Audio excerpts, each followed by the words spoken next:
She arrived at the edge of the world with nothing left to lose. A woman who had built an empire with her bare hands, now unable to stand on her own 2 feet. He was the man everyone in medicine had forgotten, hiding in the Montana mountains with a 7-year-old daughter and a past he couldn't outrun. When desperation forced them together, neither of them was ready for what the other would demand. This is the story of what happens when the only person willing to fight for your future is the one person you never asked to care. Like this video and drop your city in the comments. I want to see how far this story has traveled. The storm came without warning, the way the worst things always do. Logan Hayes heard the engine before he saw the headlights. He was standing at the kitchen window with a mug of coffee going cold in his hand, watching the first real snow of November blow sideways through the pines, when a pair of headlights appeared at the bottom of the access road, lurching, hesitant, cutting off and coming back on like something was wrong with the electrical. He watched for a few seconds longer than he should have before he set the mug down. "Dad?" Ella's voice came from the hallway. She was 7 years old and had inherited his instinct for noticing things. "There's a car." "I see it." "Who is it?" "Don't know yet." He pulled on his jacket without rushing, zipped it to the throat, and stepped out onto the porch.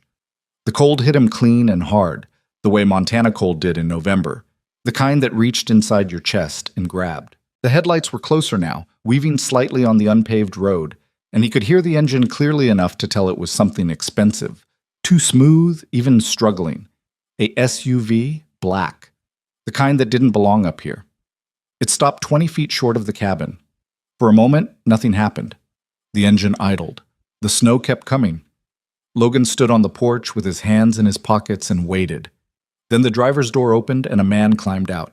Mid-40s, expensive coat, cell phone already out, and raised toward the sky in the futile gesture of someone searching for signal. He looked at Logan the way people from cities looked at people up here, with a specific kind of relief that said, "Thank God, a human being." "Mr. Hayes," the man called out. He had to raise his voice over the wind. Logan walked down the porch steps. "Depends on who's asking." "My name is Daniel Marsh. I'm the chief of staff for Sophia Bennett." He said the name like Logan should recognize it. When Logan's expression didn't change, Marsh blinked. "Bennett Technologies? I know who she is." Logan had read about the accident 4 months ago. Everyone in the country had. The 30-year-old tech CEO, whose autonomous vehicle prototype had rolled on a test track in Nevada, breaking 2 vertebrae in her thoracic spine and leaving her with incomplete paralysis from the mid-chest down. It had been the kind of story that became a symbol, technology failing its own creator. The ruthless irony of it splashed across every headline for a week before the next crisis replaced it. "What does she want with me?" "She wants the treatment." Logan looked at him without expression. "There's no treatment." "Mr. Hayes, I'm a physical therapist in private practice. That's all I do." "Sir?" Marsh's voice dropped. He stepped closer, lowering the phone, and Logan saw something in his face that wasn't sales pitch. It was closer to desperation. "She has been through 4 rehabilitation specialists, 2 experimental surgeries, and 1 clinical trial that put her in the hospital for 6 days. She has the best spinal cord team in the country on retainer, and not one of them has produced so much as a measurable response. She can't feel her legs. She hasn't stood up in 4 months." He paused. "Dr. Elaine Cho referred her to you, personally." Logan was quiet for a moment. The snow settled on his shoulders. "Elaine retired," he said. "I know. She came out of retirement to make this referral. She said, and I'm quoting, that if anyone could find something in the noise, it was you. She said you had a gift for seeing what the scans couldn't show." Marsh watched him. "Ms. Bennett is in the vehicle. She's been in the vehicle for the last 40 minutes while I got up the nerve to knock on your door. She doesn't know I'm standing here telling you this. She would probably fire me if she knew." Logan looked at the SUV. The passenger window was fogged slightly from the inside. He thought about the right answer for a few seconds, which was a few seconds longer than the situation deserved. Then he walked around to the passenger side and knocked twice on the glass. The window came down. Sophia Bennett looked at him with the specific expression of someone who has been humiliated by their own body so many times that they have built a wall around the experience and can present it as composure. She was striking, dark hair pulled back, jaw set, eyes sharp enough to make you feel examined. She was wrapped in a coat that probably cost more than Logan's truck, and she was sitting in a way that said she'd learned, recently and unwillingly, how to manage the exact angle of her shoulders to project authority she could no longer produce by standing up. "You're Logan Hayes," she said. "You're Sophia Bennett. I have a proposition." "Marsh told me." Something shifted in her face. She glanced toward her chief of staff with an expression that logged the transgression for later. "Then you already told him no." "I told him there's no treatment." "Then what would you call it?" "An approach," Logan said. "That's different." She studied him. He studied her back, and what he was doing was not what she thought he was doing. He wasn't measuring her the way doctors measured patients, cataloging deficits, calculating odds. He was watching the way she held herself, the micro-adjustments she made without knowing she made them, the particular tension in the muscle groups that could be reached by voluntary signals if the signal was still there and just lost its road. He'd seen it before.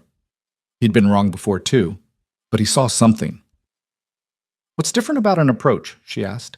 "A treatment means I know what's going to happen. An approach means I have a theory and I'm willing to test it. Those aren't the same thing." "What's your theory?" "It requires more than a parking lot conversation in a snowstorm." She almost smiled. It didn't quite form, but the ghost of it was there. "Fair enough." She looked at the cabin, then back at him. "Is there room?" There was room, technically. The cabin had 3 bedrooms, Logan's, Ella's, and the one he used as a storage room that held exercise equipment he'd built or modified himself, 2 filing cabinets, and a workbench. Getting Sophia from the car to the cabin took 20 minutes, a portable ramp that Marsh produced from the back of the SUV, and a manual wheelchair that looked brand new and expensive, and that Sophia navigated with the kind of efficient, angry precision of someone who had decided that if they were going to be in this chair, they were going to be excellent at it. Ella was in the doorway when they came up the ramp. She had Logan's dark hair and her mother's eyes, though Logan didn't think about that the way he used to. She was wearing her pajamas with the wolves on them and holding a stuffed rabbit with one ear that had been loved nearly off. She looked at the wheelchair with open curiosity and none of the careful avoidance that adults used. "What happened to your legs?" she asked. "Ella." Logan's voice was flat. "It's fine," Sophia said. She looked at Ella directly, which most adults didn't do when kids asked hard questions. "I was in an accident. My spine got hurt and it told my legs to stop working for a while." "For a while?" Ella said. "That's the current plan." Ella considered this with the gravity of a child processing new information. "I broke my wrist last year. It hurt really bad, but it got better. Is it like that?" "A little more complicated," Sophia said, "but the hoping part is the same." Ella nodded slowly, apparently satisfied. She stepped aside to let them in. The first night, Sophia slept in Logan's room because it had the most floor clearance, and Logan slept on the couch without being asked. He lay awake for a while listening to the storm work itself out against the windows and thinking about Elaine Cho, who had been his mentor for 6 years and who had watched what happened in Austin and never blamed him, which sometimes felt worse than if she had. He thought about what he'd seen in the parking lot, the specific quality of the tension pattern in Sophia's trapezius, and the way her breath changed, barely, nearly imperceptibly, when she shifted her weight left. It might be nothing, referred muscle memory, compensatory pattern, but it might not be. He got up at 5 and made coffee and stood at the window, and by the time the snow stopped just before dawn, he had decided that he would at least run the assessment.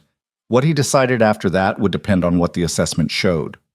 Sophia woke at 6:30 and immediately tried to reach for her phone on the nightstand before remembering she'd placed it too far away and had to push herself up with both arms to get it. This was the daily comedy she had not yet found funny, the constant renegotiation with a body that no longer did what it was told. She had 8 emails, 4 texts, and a voicemail from the board. She deleted the voicemail without listening to it. The room smelled like pine and old wood and something baking, something with cinnamon. It was disorienting. Her apartment in San Francisco smelled like nothing, which she'd always considered a virtue of a properly maintained home. This smelled like someone lived here. She worked herself into the chair without calling anyone, which took 3 minutes and cost her the specific kind of frustration that no longer surprised her. Then she went to find out where the smell was coming from. The kitchen was at the end of the hall. Logan was at the stove. Ella was already at the table, already dressed, eating oatmeal with alarming focus. The table was the kind of heavy wood furniture that got made in this part of the country to last, scarred along the edges, warm in color, 4 chairs that didn't match. "There's coffee," Logan said, not turning around. "Mugs by the pot." Sophia got her own coffee. She'd been doing that since the accident, refusing to let people bring her things, carry things for her, hand her things, partly out of stubbornness and partly because she understood instinctively that the moment you stopped reaching, you stopped being a person who could. She sat at the table across from Ella. "Do you want brown sugar?" Ella asked. "Dad puts too much in mine, but I think it's right." "I'll try it the way you have it." Ella looked pleased. The assessment took most of the morning. Logan worked the way he'd always worked, methodically and without the clinical theater that specialists favored. No formal intake forms spread across a conference table, no long pauses before delivering verdict-like observations. He worked in the storage room he'd cleared out the night before, which now had enough space for the padded table, the parallel bars he'd built himself from pipe and hardwood, and 2 chairs. Sophia had been in enough rehabilitation settings to recognize that this was unconventional. She hadn't been in any that smelled like sawdust. He asked her to tell him the story of the accident, but not in the way that neurologists asked, not the medical chronology, onset of symptoms, timeline of interventions. He asked what she remembered about the moment itself, the physical memory, what she felt. "I remember the impact," she said, "and then I remember not feeling things I should have felt." Where did the not feeling start? She described it carefully, because that was how her mind worked, precisely in sequence. He listened without writing anything down, which bothered her for the first 10 minutes and then stopped bothering her because she realized he was actually listening rather than filtering her words into a form. He tested her sensation thresholds, motor response, reflex. He did things she hadn't had done before, lateral pressure tests, proprioceptive challenges, subtle assessments of trunk control that seemed almost passive until she understood what he was measuring. At one point he had her close her eyes and told her to focus on her left thigh and try, not to move it, but just to intend to move it, to generate the signal without expecting a result. "What's the point of that?" she asked. "Diagnostic," he said. "Keep going." She did. 30 seconds, maybe 40. "Okay." He made a note for the first time on a small yellow pad. "Try the right." She tried. He made another note. "What did you find?" she asked. "I'm not sure yet." "That's not an answer." "No," he agreed. "It's not." He set the pad down and looked at her directly, and she noticed that his eyes were the kind of gray that read as blue in certain light, and that he had the qualities she associated with surgeons and pilots. The capacity for stillness that was not passivity, but something closer to the suspension of unnecessary motion. "The 4 specialists before me, what did they tell you?" "That recovery of function was unlikely. One said impossible, but framed it as statistically improbable to soften it." "And you believed them?" "I'm a data person. They had data." "They had their data," Logan said. "Data from a population that didn't include you. What I'm looking for right now isn't population data. It's your specific signal." He stood up, moved to the end of the table where her feet were. "I want to try something. Tell me if you feel pressure or warmth. Either. You don't need to be certain." She told him. 3 times out of 11 attempts, she reported something. The something was faint, and she qualified it every time, the way someone qualifies information they don't trust. "I think. Maybe. It might be nothing." Logan didn't tell her what it meant. He wrote it down. That afternoon, Ella came to find her. Sophia was in the living room with her laptop open, trying to do the thing she always did when she was frightened: work. There were 18 items on her task list, and she'd gotten through 4 of them, but her concentration kept slipping, which it hadn't done before the accident, or if it had, she'd never noticed. "Are you doing work stuff?" Ella asked from the doorway. "Trying to. Dad works from in here too sometimes. He says it's hard to think in a room that doesn't have good light." She looked at the window. "That window gets afternoon sun." Sophia looked at the window. "Thank you." "Are you scared?" Ella asked. Sophia looked back at her. The question didn't have the weight adults attached to it. It wasn't a confrontation or a probe, just something Ella wanted to know, because she was the kind of child who asked direct questions when she wanted direct answers. "Some of the time," Sophia said. Me too, Ella said. Sometimes I'm scared my dad will have to go away again. He went away once when I was little, and he was very sad when he came back. She said this matter-of-factly, as children did with the things they'd learned to carry. But he didn't go away forever, so that's something. Sophia looked at her for a moment. Yeah, she said quietly. That is something. Ella came and sat on the end of the couch, tucked her feet under her, and opened a book with a dragon on the cover. She didn't ask permission. She just settled in the way children settle when they've decided a space is safe. Sophia looked at her laptop for another minute. Then she moved to the window where the afternoon light came in. Beat. The second day, Logan started her on the parallel bars. She already knew parallel bars. She'd done them in the first rehabilitation facility, and the second, and the first 3 weeks of the third, before she discharged herself when the lead therapist told her, in the specific language of clinical realism, to begin adjusting her expectations toward a supported independence model. She'd known what that meant. She'd thrown a clipboard. She didn't mention the clipboard. What she discovered in the first session with Logan was that he used the bars differently. He wasn't asking her to walk. He was asking her to stand. Specifically, to stand with as little input from her arms as possible and as much intentional focus as she could manage on the muscles he'd identified the day before, the ones that showed traces of signal. He talked her through it the way a coach talked through something technical. Not emotional encouragement, just precise instruction delivered without apology. Left trunk lower. Don't let the hip drop. That's a compensation pattern. It's not what I'm after. I can't. You're doing it right now. Don't think about whether you can. Just don't let the hip drop. She gritted her teeth. She held. She lasted 14 seconds before her arms took over and she sagged. He wrote it down. That's better than yesterday, he said.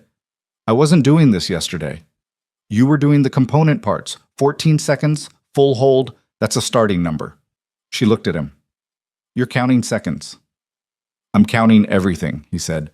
Seconds, millimeters, degrees of extension. This whole thing runs on data. I thought you were a data person. She almost said something sharp. Instead, she said, set me up again. He did. The evenings were the strangest part. Sophia had structured her life for the last 5 years with very little unstructured time. Unstructured time was where doubt lived, and she'd found that if she kept moving fast enough, the doubt couldn't keep pace. She'd built Bennett Technologies in 6 years on the principle that the next task was always more important than the current feeling. The cabin had no Wi-Fi after 9 p.m. because Logan had set the router to cut off at that hour for Ella's sake and hadn't bothered to create an exception for himself, which meant it didn't create one for Sophia either. The first night she'd found the off time before she'd found the router, and then she'd found the router and been unsurprised and mildly aggravated, and then sat at the kitchen table in the silence, feeling the particular discomfort of stillness. Logan came in from the cold at 9:15. He'd been checking something on the property, and found her there. Router cuts off at 9, he said, which she already knew. I noticed. He poured himself water, leaned against the counter, looked at her with the kind of easy directness that some people read as rudeness and others read as respect. You can't sleep? I don't usually need much. That's not what I asked. She looked at him. Since the accident, not really well. No. Pain? Not exactly. More like the absence of sensation reads as a kind of noise. It's hard to explain. She tried to explain it to her doctors and watched them note it in their files under subjective sleep disturbance in a way that told her the notation didn't really include the substance. My body's constantly reporting something wrong and my brain can't stop listening. Logan was quiet for a moment. Then he pulled out a chair and sat down across from her, which was not what she'd expected. She'd expected him to offer a medication recommendation and go to bed. When I was a resident, he said, I had a patient, 34 years old, construction accident, T6 injury, guy named Marcus. He told me something similar, said the quiet was the loudest part. He turned his water glass in his hands, the movement of someone who thought better when their hands had something to do. It took me about 6 months to understand that when I was trying to reach the nervous system, the biggest obstacle wasn't the injury. It was the fear pattern the nervous system had built around the injury. The brain learns to protect the wound even when protecting it makes things worse. You're saying my nervous system is afraid. I'm saying nervous systems learn. Whatever yours learned in the first weeks after the accident, how to redistribute, how to compensate, what signals to block, it learned fast and it learned hard. What we're doing is trying to teach it something different. He looked at her. That takes time. And it takes the brain being in a state where it can receive new information rather than just running the old pattern, which requires sleep. Which requires something like rest. Sleep's one version of it. She thought about that for a moment. What's another version? Something that slows the monitoring down. Something that stops the brain from auditing everything. He shrugged slightly. Different for different people. Sophia looked at her hands. Ella, this afternoon, she was just sitting in the room, reading. She didn't ask me anything after the first question. She didn't check on me. She just sat there. Yeah, Logan said. She does that. It helped. He looked at her with something that wasn't quite a smile but occupied the same territory. Recognition, maybe. Or something adjacent to warmth that he kept at a slight distance, because warmth was something he was careful with. She has good instincts, he said. She's had to develop them. Sophia didn't ask what that meant. She filed it for later, the way she filed most things that felt too large for the current moment. Mom. The weeks that followed had a rhythm she hadn't expected. She'd expected the structure of rehabilitation. She knew that shape, the scheduled appointments, the measured increments, the clinical check-ins. What she hadn't expected was that the rhythm of the cabin would absorb her into something less clinical and more like ordinary life. Ella went to school in town on the mornings when the road was clear enough, which was 3 days out of 5. On the days she stayed home, she migrated between her homework at the kitchen table and wherever Sophia happened to be, with the undemanding ease of a child who had learned to be comfortable in adult company without requiring it to perform for her. She was, Sophia discovered, building a business, not in the way adults use the word, no revenue, no market analysis. But Ella had a very serious project involving hand-drawn maps of the property, a collection of what she called interesting rocks that she was classifying by her own system, and a notebook filled with observations about animals she'd seen, organized by date and weather conditions. She'd been keeping it for 2 years. What's the business part? Sophia asked one afternoon, looking at the notebook. Someday I'm going to write a book about Montana animals, Ella said, with my own drawings, and people can buy it and use it when they go outside. A field guide. Ella looked up. Is that what it's called? That's what naturalists call them, people who study the natural world. Sophia looked at the notebook more closely. The entries were detailed beyond what she'd have expected from a 7-year-old. Not just sightings, but behavior, what the animal was doing, what the light was like. These are good observations, the detail work. Ella beamed. It was uncomplicated and whole, the way children were pleased by things, not calculating whether the praise was warranted. Dad taught me that. He says you have to write down what you actually see, not what you expect to see. Sophia was quiet for a moment. That's good advice. He says it works for other things too, not just animals. Logan said it more bluntly one morning when she pushed back on a session. It was the 3rd week. She'd been awake most of the night, one of the bad ones, the noise-filled quiet that no position alleviated, and she came to the session underprepared in a way she couldn't hide. He could read her physical state in seconds. She'd learned that early, and he read it now. We can adjust today, he said. Different kind of work. This isn't negotiable based on wanting to push through. Pushing through on the wrong day doesn't build, it breaks. I've seen it. She looked at him. You talk about what you've seen like you're very certain of it. I'm certain of that particular thing, he said evenly. Other things, less. Like whether this works. Like whether this works, he agreed. I'm not going to tell you what I don't know. She sat with that. Every specialist I've worked with has given me a probability range, outcome estimates, risk-adjusted projections. I know. That's useful information. It helps me make decisions. Does it? He looked at her without challenge. The question was genuine. Or does it give you a framework that feels like information but is actually just someone else's fear that they've formatted to look like data? She opened her mouth and then didn't say anything. The function you still have, Logan said, and I do believe you have function you haven't accessed yet. That doesn't care about probability ranges. It either comes back or it doesn't. And what influences which way that goes is the work and the conditions we create for the work.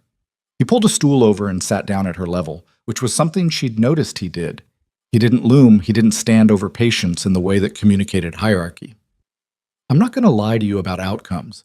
But I'm also not going to let someone else's estimate of what's possible be the ceiling of what we try. She said, after a long moment, okay. Okay, we adjust today, or okay, something else? Both, she said. I think both.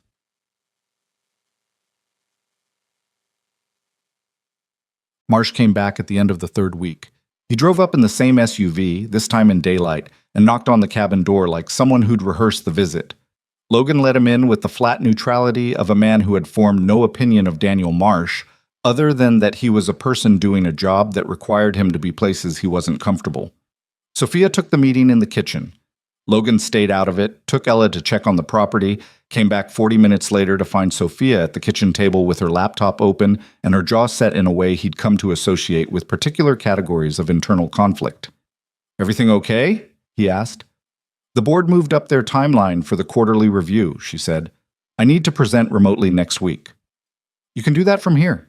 "I know." She didn't look up. Marsh also brought documents. Board is already talking about partnership structures for Q3 if certain product milestones are hit. She typed something. Apparently there's renewed investor interest in the neurotechnology sector. VCs tend to cluster around visible proof-of-concept stories. Logan poured coffee. "That's how it works." "Yes." She looked up. "It is." He looked at her. He couldn't read what was underneath the sentence, whether it was a statement or the beginning of something else. "You want to talk about it?" "Not yet," she said. "I need to think first." He respected that. He went to start dinner, and they moved around the kitchen with the unfussy ease of people who'd learned each other's rhythms without consciously deciding to. The milestone that changed the tenor of the month came on a Tuesday, overcast, just before noon. They were at the parallel bars. Sophia was 22 days into the program, and her numbers had moved. The session data Logan kept on the yellow pad told a story of incremental, uneven progress, the kind that didn't look like anything dramatic when you were inside it, but formed a pattern when you stepped back. She was up to 41 seconds on the standing hold. The sensation reports were happening more consistently on the left side, less qualifying in her language. Logan was standing at the side of the bars when she said quietly, "I felt that." He'd applied light manual pressure to her left hip. Standard assessment. He did it routinely without announcing it, as part of the ongoing sensory mapping. "The pressure?" he said. "Not exactly." Her voice had a quality he hadn't heard before, still contained but with something underneath it, something cracked open. More like warm, a kind of radiating warmth on the outside of the left thigh. He pressed his mouth together. He did not react. Reaction was one of the ways you set people up for disappointment, because reaction meant expectation, and expectation meant the next session had a standard it had to meet. He moved to the yellow pad. Duration? Maybe 5 seconds. She was looking straight ahead, the way people looked when they were concentrating on an internal signal. "It's gone now." "Okay." He made the note. "Same side, slightly lower. Tell me if anything changes." She nodded. He worked the area for 10 more minutes. She reported sensation twice more, so fleeting, variable, qualified. He wrote everything down. When the session ended and she'd transferred back to the chair, she looked at the yellow pad in his hand. "Is that good?" she asked. The composure was still there, but barely. Under it was a person who had stopped believing months ago and was very carefully, very tentatively considering whether to start again. Logan looked at the pad, then at her. "It's a signal," he said. "A real one." He paused. "Yeah, it's good." Sophia Bennett, who had built a company from nothing, who had survived a crash that should have killed her, who had sat in 4 different rehabilitation offices and heard variations on the word unlikely until the word had started to feel like oxygen, pressed her lips together and looked at the wall and did not cry. She was very close to crying. The proximity of it was visible. She didn't because she wasn't ready yet to be someone who cried in front of Logan Hayes. But she was very close. No, Ella noticed before anyone talked about it. That was the thing about Ella. She didn't observe from a distance. She observed from inside things, from within the ordinary fabric of days, and so she caught what adults missed. She came to find Sophia that evening while Logan was doing the dishes, and she said, without preamble, "Your face looks different today." Sophia looked up from where she was working by the window. "How so?" Ella thought about it with the focused seriousness she brought to most questions. Less like you're waiting for something bad, she said finally. More just like you're waiting. Sophia looked at her for a long moment. Yeah, she said softly. I think that's about right. Ella nodded, apparently satisfied, and went back to her field guide notebook. Sophia watched her for a moment. This small, serious, entirely genuine person who had no idea how much she'd given just by showing up and sitting nearby and asking one right question at the right time. She turned back to her window. Outside, the Montana night was settling in around the pine trees, and the sky was doing the thing it did up here that it didn't do anywhere else she'd lived, going from dark blue to absolute black in a way that made the stars arrive all at once, like something being switched on. She looked at it for a while. Then she opened her laptop and got back to work. The signal didn't come back the next day. Sophia didn't say that. She didn't have to. Logan could read the answer in the way she approached the bars. The particular set of her shoulders that was less determination and more bracing, the kind of posture people wore when they'd let themselves believe something the night before and were now preparing for the possibility that it had been a one-time event, a trick of the nervous system, a single note that wasn't the beginning of a song. He didn't address it directly. He ran the session the same way he always ran it, methodical, specific, without dramatic investment in any single data point. That was the work. You didn't celebrate individual signals, and you didn't mourn their absence. You built the conditions for them, and you kept building. Left trunk, lower, he said. Same as yesterday. She held the position, 14 seconds, 20, 30. Her arms were doing less of the work than they used to, which was real progress, even when it didn't feel like anything. Anything? He asked. No, she said, flat. Not resigned exactly, but close to it. Okay, hold 3 more seconds and release. She held, released, sat back in the chair and looked at her hands in her lap for a moment, and he let her have that moment without trying to fill it with encouragement, because encouragement at the wrong time felt like being managed, and Sophia Bennett did not respond well to being managed. The signal was real, he said, when the moment had run its course. One occurrence doesn't establish a pattern, neither does one absence. She looked up. I know that. I know you know it. I'm saying it anyway. Why? Because knowing it and feeling it are different things, and you're clearly feeling it. He pulled the stool over. Talk to me about what's going on. She looked at him with the expression she used when she was deciding how much to give. It was a specific look, not defensive, more like calculation. How much information does this situation require?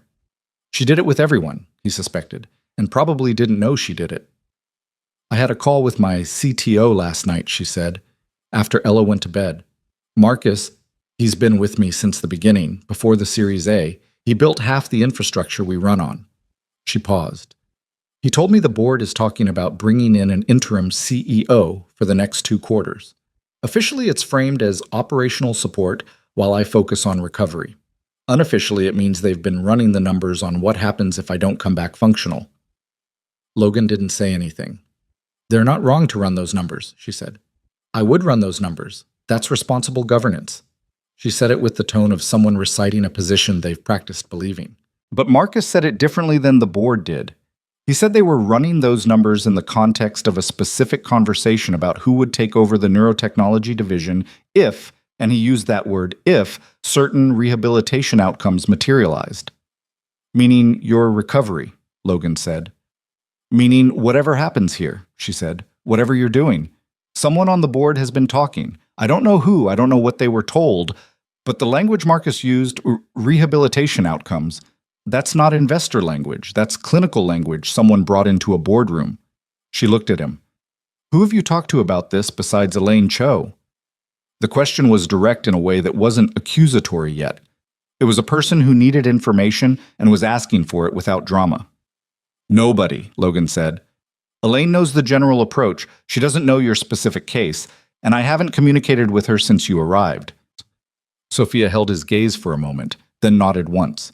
She accepted that, not because she was naive, but because she was a good reader of people, and Logan had consistently been what he appeared to be, which in her experience was rarer than it should have been. Then someone on my team talked, she said. Either Marsh or someone Marsh talked to.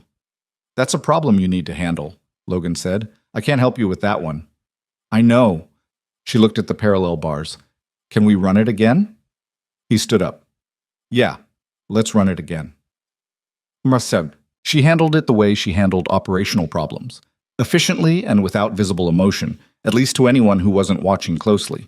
Logan was watching closely, not because he was looking for anything in particular, but because watching her was something he'd fallen into the habit of, the way you fell into the habit of anything that demanded consistent attention. She spent the evening on calls. He could hear the shape of the conversations through the closed door of the room. Not the words, just the register. Controlled, precise, occasionally sharp. She had a voice for business that was slightly different from her regular voice, a quality of deliberate authority that was impressive in its way, and also a little sad, in the way that armor was always a little sad, because it meant something had made it necessary. Marsh called it 8. That conversation was shorter and the register was different, clipped in a way that the others hadn't been. Logan was in the kitchen starting the dishes, and he could hear the specific quality of the silence after she hung up. She came out 20 minutes later, moving the chair with the controlled aggression she defaulted to when she was working something out internally. She stopped in the kitchen doorway. Marsh told 2 people, she said. His assistant, who told her boyfriend, who happens to work for a consulting firm that does due diligence for one of our institutional investors. She said it with the kind of precision that came from having already processed the anger into information. Classic 3 degrees of separation leak. Nobody did it maliciously. They did it because they thought it was interesting news, which makes it worse in some ways because there's no one to fire. What are you going to do? Logan asked. I already did it. Marsh issued a clarification to the board. I sent a personal note to the investor in question stating that I'm engaged in private physical therapy and that any characterization of it as something more significant is premature. She paused. Which is technically accurate. Technically, Logan said. She looked at him. Is it more than that yet? He dried his hands on a dish towel and thought about it, not performing thoughtfulness, actually thinking. The signal you felt was real. The session data has a trend. Is it a breakthrough? No. Is it more than standard PT? Yes. Is it anything I'd attach a press release to? Absolutely not. He put the towel down. You told the board the truth. She let out a breath that wasn't quite a sigh. Marcus told me the board wants a video call. They want to see me. Not discuss numbers. See me. Verify that I'm functional. You are functional. I'm functional from the shoulders up, she said, which is what they know how to measure. She moved into the kitchen fully, stopped by the counter, looked at the coffee maker with the expression of someone wanting coffee at an hour when coffee was a bad idea. Can I ask you something? Yeah. The approach you use. Does it have a name? Is there published research? He was quiet for a moment. There's some foundational work in neuroplasticity and sensory motor re-education that it draws from. The specific integration I use isn't published. Why not? Another pause. Longer. Because the last time I ran it with enough statistical power to make publishing meaningful, the results were mixed. Good results in some patients, nothing in others, and one case where the patient... He stopped. Started again. The outcome was bad, not because of the treatment, but the timeline and the expectations around it contributed to a situation that ended badly. He looked at the counter. So I practice quietly. I don't publish what I don't fully understand yet. Sophia looked at him. She was doing the thing she did when she filed something for later. A slight narrowing, a stillness. Okay, she said. That's all? Okay? You answered the question honestly. That's what I needed. She turned the chair toward the hallway. I'm going to try to sleep. Good idea. Logan. She stopped without turning fully around. Thank you for telling me the truth about what it is and what it isn't. He didn't have a smooth response to that. He said, yeah, and she went to bed. Ella's friendship with Sophia developed the way real friendships developed. Not through a single moment, but through accumulated small ones, each unremarkable on its own. It started with the field guide. Sophia had made a comment about observation methodology, the offhand remark of someone who recognized rigor when she saw it, and Ella had received it the way she received everything that engaged her genuine interest, with her full self, not performing enthusiasm, but actually having it. She'd started bringing the notebook to wherever Sophia was working in the afternoons, adding entries with the focused quiet of someone doing real work, occasionally reading observations aloud when she thought they were particularly good. "Yesterday, I saw the same hawk 3 times in different places," Ella said one afternoon, not looking up from the notebook. "I think it's patrolling." "What makes you think it's the same one?" Sophia asked. She was reviewing documents but had found, over the last few weeks, that Ella's observations had the useful quality of requiring just enough attention to pull her out of her own head without demanding so much that she couldn't monitor both things simultaneously. "The left wing," Ella said. "There's a gap in the feathers near the outside edge. It's distinctive." Sophia looked up. "You identified it by a specific physical marker?" "Yeah. That's how field researchers track individual animals. They call it a natural mark." Ella looked very pleased. "I didn't know it had a name. I just thought it was how you paid attention." "That's kind of exactly what it is," Sophia said. Ella wrote something in the notebook. Then, "Do you have a company?" "I do." "What does it make?" "Software and hardware. Technology systems. Mainly things that help machines learn from data." She paused. "Actually, some of the work is about how machines recognize patterns, similar to what you just did with the hawk." Ella thought about this. "But machines don't feel anything when they see the pattern." "No," Sophia said. "They don't." "That seems like it would make it less interesting," Ella said. Sophia looked at her for a moment. "Yeah," she said slowly. "I've been thinking about that lately." The thing was, she meant it. Before the accident, she hadn't distinguished between pattern recognition as a technical process and pattern recognition as an experience. The algorithm found the signal or it didn't. The variable that made it meaningful was the outcome, the application, the downstream value.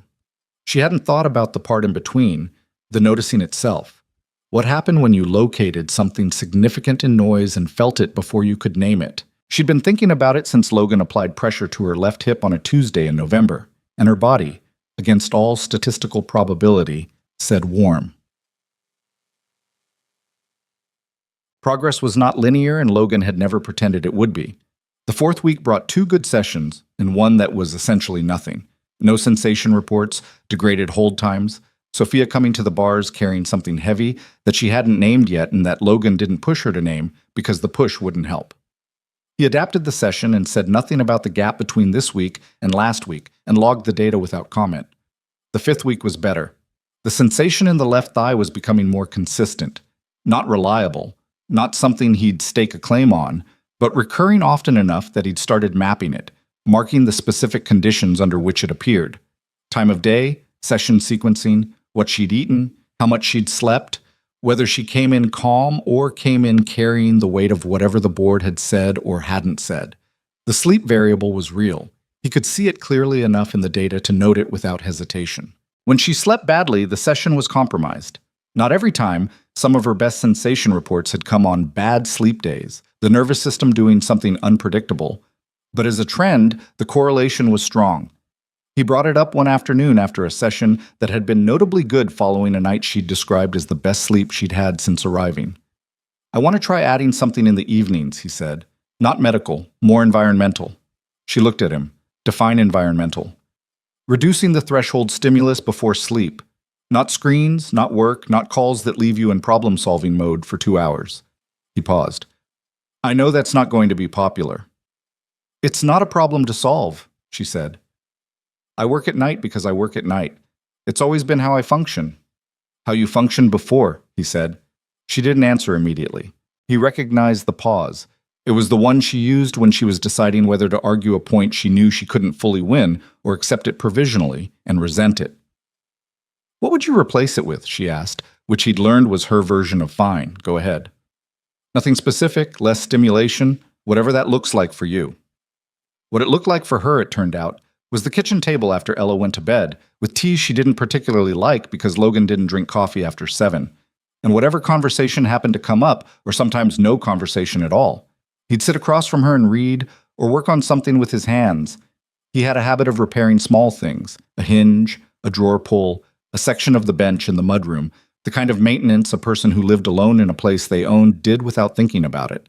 She found it, against her expectations, not unpleasant. "Can I ask what you were doing before this?" she said one evening, about 10 days into the experiment. "Before the cabin." He looked up from the hinge he was working on. What do you mean, before the cabin? You're clearly not a country boy who's always lived in the mountains. Your education, your assessment techniques, you trained somewhere serious. Say, she held her mug in both hands. And then you're up here, with a workbench and a 7-year-old. He set the screwdriver down. University of Washington for the PT doctorate. Then a residency in Seattle. Then I got recruited into a research group at a clinic in Austin that was working on neuromotor rehabilitation. High-level stuff, good funding, good team. He picked up the screwdriver again. I was there for 3 years. Austin, she said. That's where the bad outcome happened. He looked at her with something that wasn't quite surprise. He'd known she'd filed it and was waiting for the right moment. Yeah, what happened? He was quiet for long enough that she almost pulled the question back. Patient named Sandra Reyes, he said.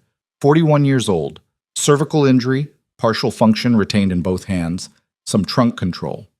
She was driven, the way you're driven.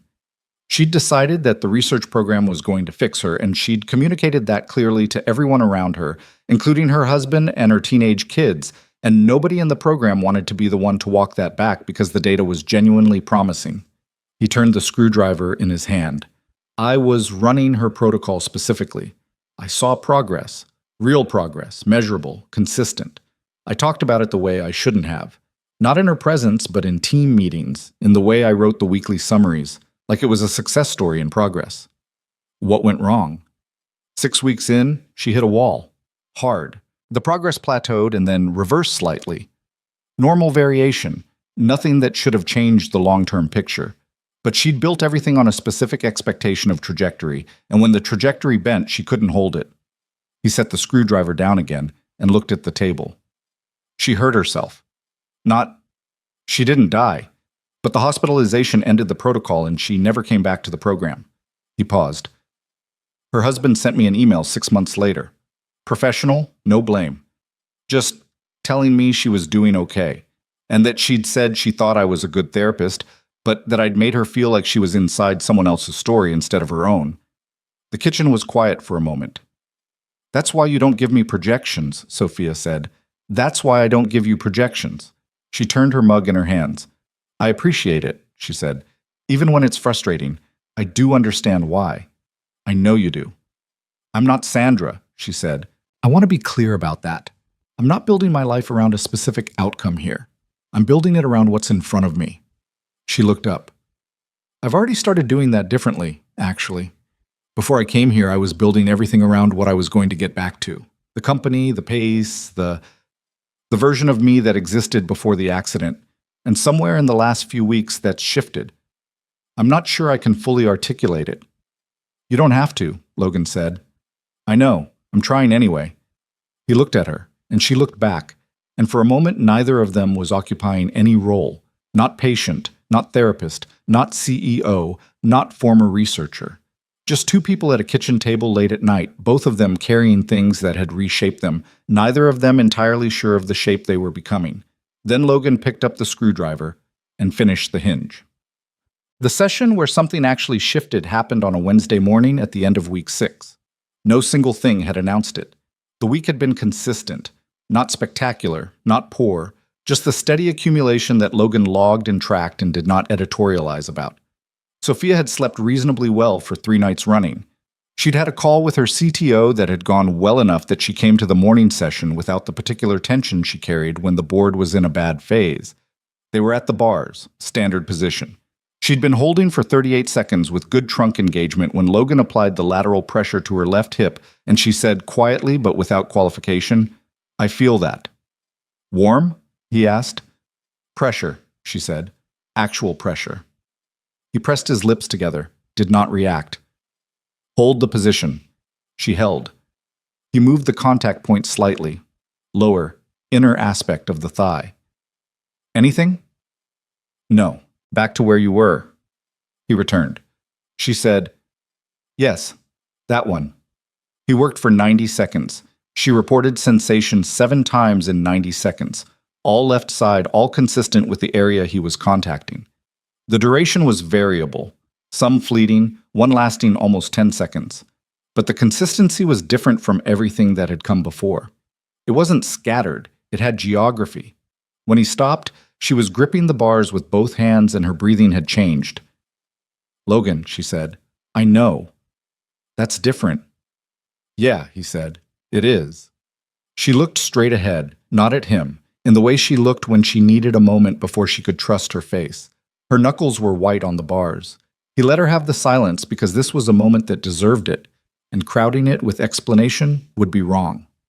After about 30 seconds, she said, "What does it mean?" "It means the pathway has more integrity than the scans showed. The signal's finding its way."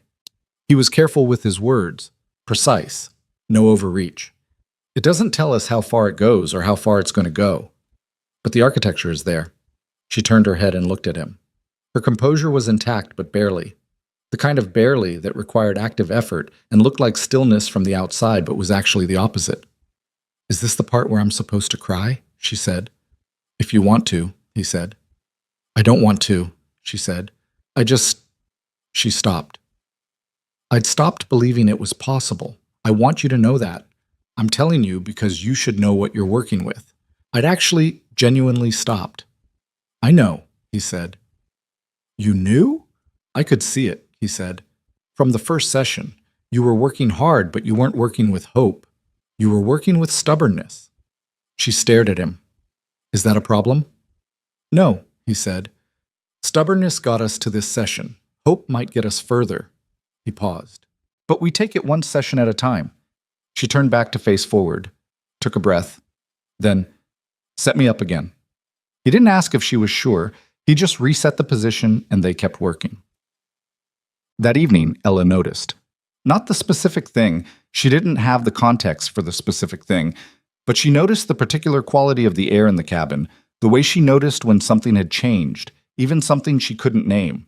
She was at the kitchen table working on a drawing for the field guide, a rough-tailed hawk, labeled with careful print, when Sophia came in from the session room moving the chair with slightly less of the controlled aggression she usually brought to it. "You look different again," Ella said, looking up. "Good different or bad different?" Sophia asked. Ella considered. "Like when I finished reading a book I wasn't sure I was going to like, and then I really liked it." Sophia stopped the chair and looked at her. "That's very specific." "It's a specific face," Ella said. Sophia looked at the drawing. "Is that the patrol hawk?" "Yeah." Ella turned it around so Sophia could see. She'd drawn the wing gap carefully, the distinctive marker she'd been tracking, the thing that made this specific hawk itself rather than any hawk. "I'm going to call him Victor." "Victor," Sophia said. "Why Victor?" "It sounds like a name for someone who keeps coming back," Ella said. Sophia was quiet for a moment. Then she said, "Yeah, it does." She stayed at the table for a while after that, and the three of them, Logan coming in with dinner, Ella finishing her drawing, Sophia sitting by the window with her laptop mostly closed, occupied the same space in the kind of quiet that didn't require anything from anyone, the kind that accumulated without announcement into something that, if you'd been paying attention, you might have started calling home. The week after the Wednesday session, progress moved the way rivers moved in spring, not steadily but in sudden surges followed by plateaus that felt like reversals but weren't. Logan mapped it all. The yellow pads were filling up. He was on the fourth one now, the earlier three stacked in the filing cabinet with dates on the covers in his handwriting. He tracked the sensation reports the way a geologist tracked strata, not expecting uniformity, looking for pattern across the variation. Left thigh, lateral aspect, pressure sensitivity improving. Left hip, moderate, right side beginning to register. Faintly, inconsistently, but beginning. Trunk control measurably better than week 1, the hold times now regularly exceeding 60 seconds without arm compensation. He didn't present this to Sophia as a speech. He showed her the pad one morning, the raw numbers, and let her read it herself. That was how she preferred information. She read it twice, the way she read everything twice, and handed it back without comment. The next session she came in with something different in her posture.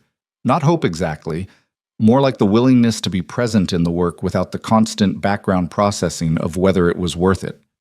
That, as much as the sensation reports, was progress. Ella, meanwhile, had promoted Sophia to a position of genuine professional consultation on the field guide. It had happened organically enough. Sophia had made a few observations about documentation methodology, the importance of consistent notation, the value of cross-referencing citing conditions with behavioral data, and Ella had incorporated them without fanfare and then started asking for more. She wanted to know about databases, whether her system of organization could scale, whether photographs should supplement drawings or replace them. Supplement, Sophia said definitively. The drawing makes you look. The photograph just records. You need both. Ella wrote this down in the notebook with the seriousness of someone taking minutes at an important meeting. What's the best way to organize by date and by animal at the same time? Cross-indexing. You keep two parallel systems and they reference each other. That seems complicated. It is at first, Sophia said. Then it becomes how you think. She paused. Can I show you something? She pulled her laptop open. She was getting faster at transitioning from the chair to work position, the efficiency improving without Logan having to say anything about it, and built a simple spreadsheet structure while Ella watched from beside her, close enough that her hair nearly touched Sophia's arm. Sophia walked her through the logic of it, column by column, and Ella asked questions that were occasionally simple and occasionally so precise that Sophia had to recalibrate her explanation. She's like you, Logan said that evening. He'd come in from outside to find them still at the table, Ella transferring her notebook entries into the new structure with a pencil and occasional corrections. She's better than me, Sophia said. She asks better questions. Logan looked at his daughter, the focused tilt of her head, the pencil moving in careful print. He had the expression he got when he was watching Ella do something that showed him a version of her he hadn't seen before. Not surprise. Something slower than surprise. She didn't have many people to do things like this with, he said, quietly enough that Ella couldn't hear. It's been mostly just us up here. Sophia looked at him. That's... why? He picked up the coffee mug she'd vacated and held it. Her mother left when Ella was 3. It wasn't a bad situation. She just wasn't built for the kind of life I was living at the time. And then after Austin, I came up here, and being remote wasn't something she was willing to do. He shrugged, but the shrug had weight in it. Ella's adapted. She's good. But she doesn't have a lot of experience with people who take her work seriously. Her work is serious, Sophia said. I know that. He put the mug down. That's why it matters that you see it. She looked back at Ella, who was adding a date annotation in her careful print, the tip of her tongue slightly visible at the corner of her mouth, the way children held their tongues when concentrating on something that mattered. Sophia had been in 300 meetings with people who held advanced degrees and ran divisions worth hundreds of millions of dollars, and she could count on one hand the number of them who brought this kind of quality to their work. This absolute, unperforming engagement with the thing itself. She's going to be formidable, Sophia said. Yeah, Logan said. She really is, Stad. The board call happened on a Thursday at 9 in the morning, and Logan knew it had gone badly before Sophia said a word about it. He saw it in the time it took her to come out of the room, 20 minutes after the scheduled end of the meeting, which meant either it had run long or she'd needed time afterward to reassemble herself. And given the particular quality of silence that had come from behind the door in the last 10 minutes of the call, he suspected the latter. She came into the kitchen and went directly to the window, the way she went to it when she needed to look at something farther away than the room allowed. How bad? He asked. Not catastrophic, she said, but not good. She stayed at the window. There's a faction on the board that wants to exercise the emergency succession clause. It requires a 60-day notice period and a majority vote, and they don't have the majority yet, but they're building toward it. She paused. One of them, Garrett Lim, he's been on the board since before the Series B. He said something in the meeting that I've been sitting with. He said the company couldn't afford to anchor its future to an uncertain medical outcome. Logan poured her coffee. That's a hard thing to hear. It's accurate, she said. That's the part that makes it hard. She turned from the window. He's not wrong. From a governance standpoint, leaving operational authority with a CEO in an undefined rehabilitation process is a legitimate risk. I would flag it myself. She took the coffee. But he said it in the specific way that people say true things when they're using the truth as a weapon. You know what I mean? Yeah, Logan said. I know exactly what you mean. She looked at him. Have you had that done to you? After Austin, he said. The program director wrote an assessment of my cases that was technically accurate and framed in a way that ended my ability to continue in research contexts. He said it without heat, the way people talked about things that had been worked through to the other side. Everything he wrote was true. The way he arranged it was deliberate. What did you do? Left, he said. Came here. He looked at her. I'm not recommending that strategy for your situation. Despite everything, she almost smiled. Noted. She sat down at the table. She had the documents she'd been reviewing before the call spread across half of it, and she gathered them without looking at what they were, straightening the edges the way you straighten things when you needed your hands to do something while your brain worked. I need to think about succession planning, she said. Not because I'm conceding to Lim, because it's the right thing to do regardless. She looked at the documents in her hands. I've been running the company like it can only function if I'm in the center of it. That was a structural mistake I made before the accident, and I've been too proud to admit it. Why are you admitting it now? She considered the question like it deserved consideration. Because being up here has given me enough distance to see the shape of things. When you're inside the machine, you can't see what the machine actually looks like. She set the documents down. Ella calls it a Hawkeye view. Logan looked at her. When did she say that? Last week, she was explaining how she spots the patrol hawk from the ridge versus from the cabin. Sophia's voice changed when she talked about Ella. Lost some of the controlled precision, became something warmer and less managed. She said the higher up you are, the more you see the pattern instead of just the pieces. Logan was quiet for a moment. Then, she's been paying attention. She's always paying attention, Sophia said. She just doesn't make a big deal about it. It was Ella who found the folder. Not on purpose. Ella was looking for a charging cable sick. Hers had gone missing, which happened every 3 or 4 days because she was 7 and treated cables as objects of only contingent value. And she'd checked the storage shelf in the hallway where Logan kept miscellaneous equipment. The shelf held a mix of things: physical therapy tools, a spare toolkit, a row of binders, and a manila folder that had slid off a binder and fallen against the wall, face up. Ella, being Ella, looked at it. She didn't read the whole thing. She was 7, and most of the language was professional and dense. But she read the header on the first page, and she read the words Bennett Technologies and Proprietary Rehabilitation Methodology and Commercialization Pathway Q3. And while she didn't understand all of what she was reading, she understood that it had Sophia's name on it, and that it looked important. She brought it to Sophia the same way she brought everything, directly, without drama, as a matter of fact.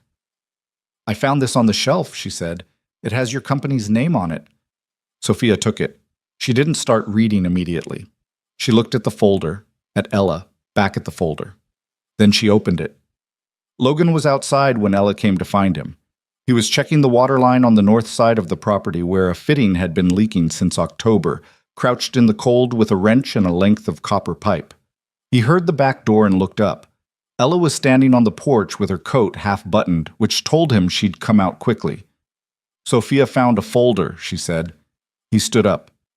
What folder? It was on the shelf. It had her company name on it. She's reading it. He came inside. Sophia was at the kitchen table. The folder was open in front of her, and she'd been through at least half of it. The pages were spread in the reading order she used when she was processing information fast, right to left, working backward from the end to check the conclusion before she read the argument. Her face was completely still. That stillness was worse than any expression she could have worn.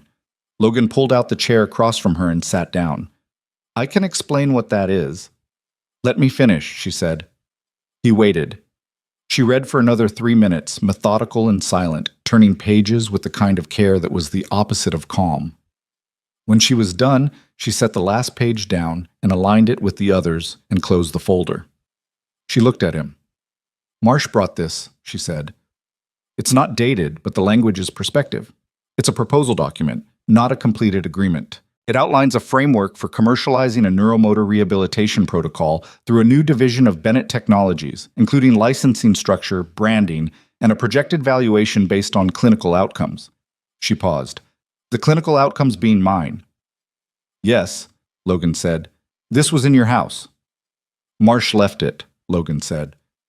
When he came back the second time 3 weeks ago. He didn't tell me what it was. He handed me an envelope with documents he said were for my review and asked me to look at them before the next check-in. Did you read it? Yes. And? And I told him it wasn't something I was interested in discussing, and I put it on the shelf, and I should have thrown it away or given it back, and I didn't, which was a mistake. She looked at him with the particular expression of someone performing internal adjudication, running the facts, running the variables, reaching a judgment. You should have told me it existed, she said. Yes, he said. I should have. Why didn't you? He put his hands flat on the table, the gesture of someone who was going to be honest rather than strategic. Because I didn't want it to complicate what we were doing. The work was going well. You were starting to believe it was possible. I told myself the folder was Marcia's problem, not ours, and I put it away. That's not your decision to make, she said. What's mine and what's not mine? No, he said. It's not. She was quiet for a moment. Then she said, Did you know about this before I arrived? Was this part of the arrangement?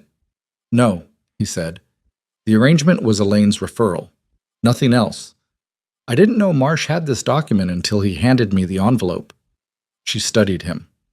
The adjudication was still running. The proposal references unpublished methodology, she said. It's specific enough that someone with professional knowledge contributed to drafting it. She paused. Who else knows the details of the approach you use? Nobody currently, Logan said. But 3 years ago, before Austin, 2 researchers at the clinic knew the framework. One of them left research and went into consulting. He stopped. His name is Peter Ree. He worked with Elaine Cho's group before he moved to Austin. He looked at the table. He would know Marsh through the investor circuit. They run in overlapping circles. Sophia looked at him for a long time. So someone who knows your methodology introduced you to Marsh, or introduced Marsh to your methodology, and Marsh built a commercialization proposal around the possibility that you would succeed with me. That appears to be what happened, Logan said. Yes. The kitchen was very quiet. Outside, wind moved through the pines. The specific sound that had become familiar enough in the past weeks that Logan usually didn't notice it. He noticed it now. Ella, Sophia said, without changing her tone. Ella, who was standing in the doorway with the careful stillness of a child who knew something important was happening, looked at her. Can you go to your room for a little bit?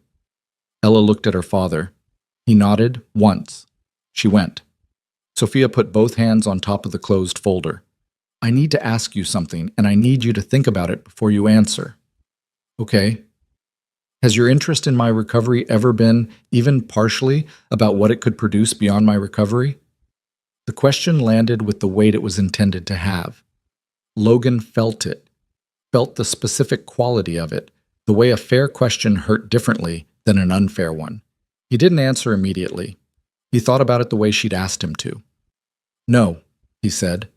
Not in the way you mean. But I'd be lying if I told you the clinical significance of your case hasn't mattered to me.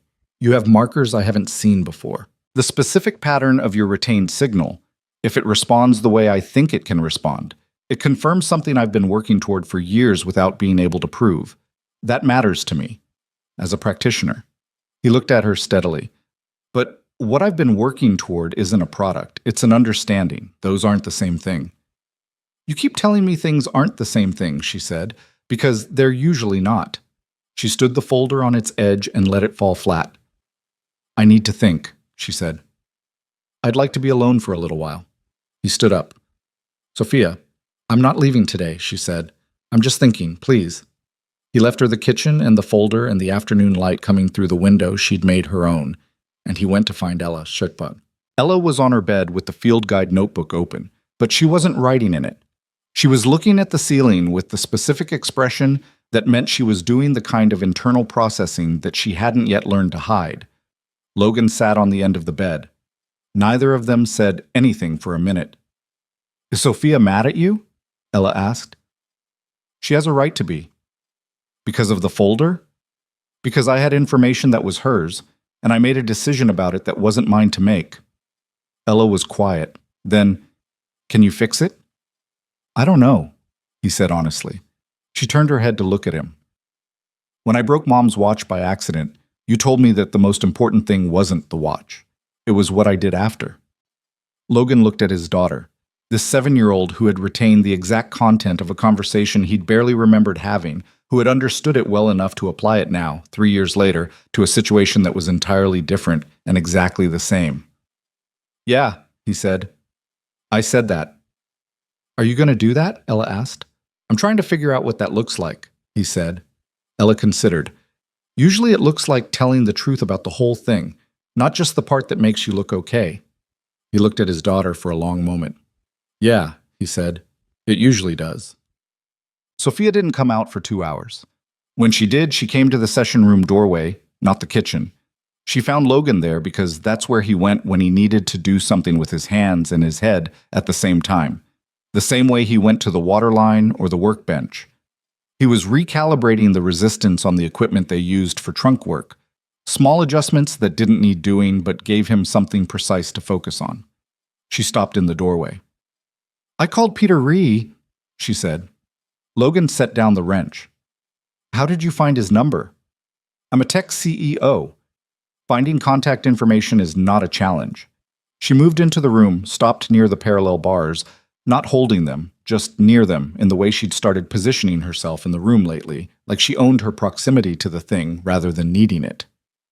"He confirmed he drafted the framework for Marsh 6 months ago, before I arrived, before Marsh even contacted Elaine."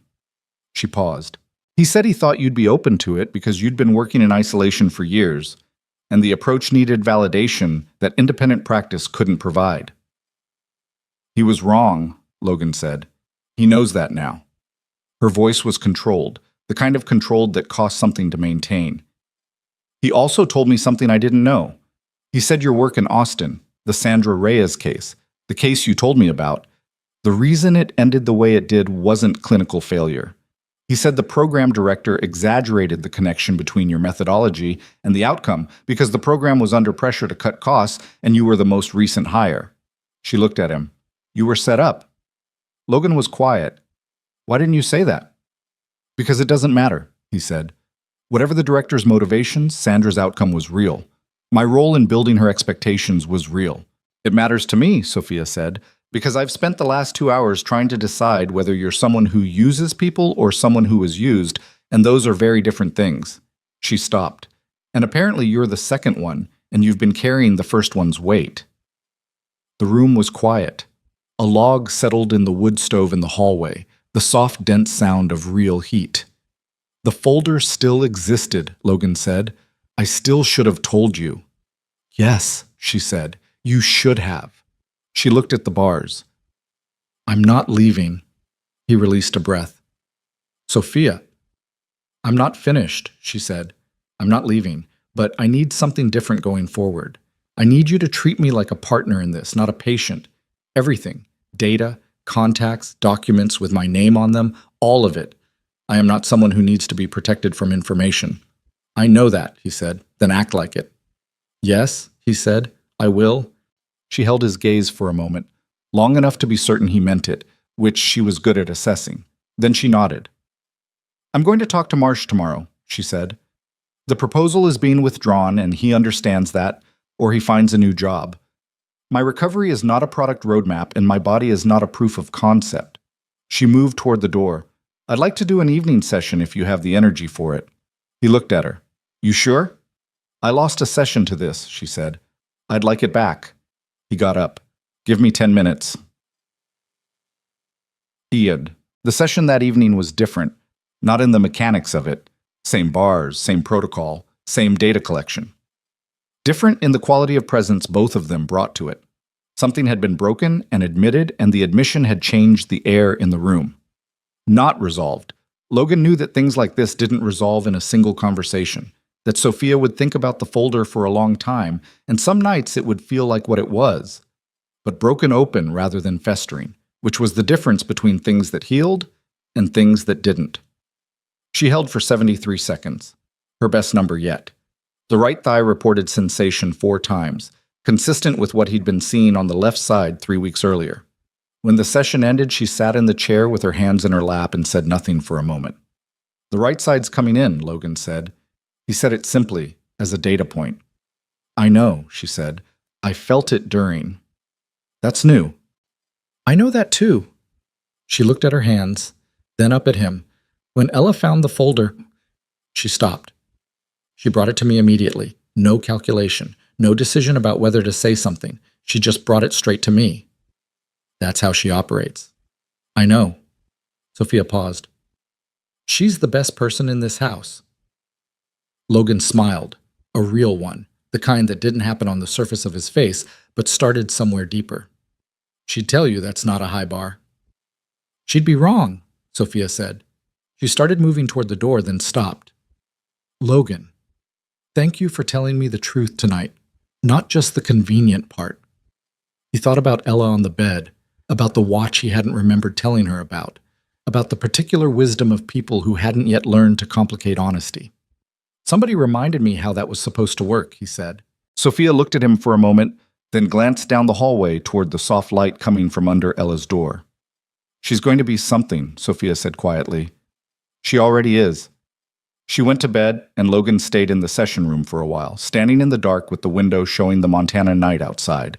Cold, absolute, the kind of dark that had no pollution in it, just stars doing the only thing stars did, which was shine without needing to be watched.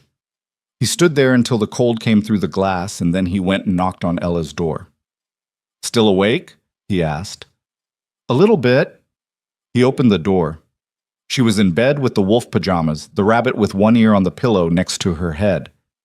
Is Sophia okay? Ella asked. She's going to be, he said. Are you? Ella thought about it. I didn't do anything wrong by showing her the folder, she said. It wasn't a question. No, he said. You didn't. Okay. She settled into her pillow. Dad? Yeah. I think Sophia's going to stay. He looked at her. What makes you say that? Ella's eyes were already going toward sleep, the way children's eyes did, quickly, without ceremony. Because she knows where the afternoon light is now, she said. People don't learn where the light is if they're planning to leave. He stayed in the doorway until her breathing changed.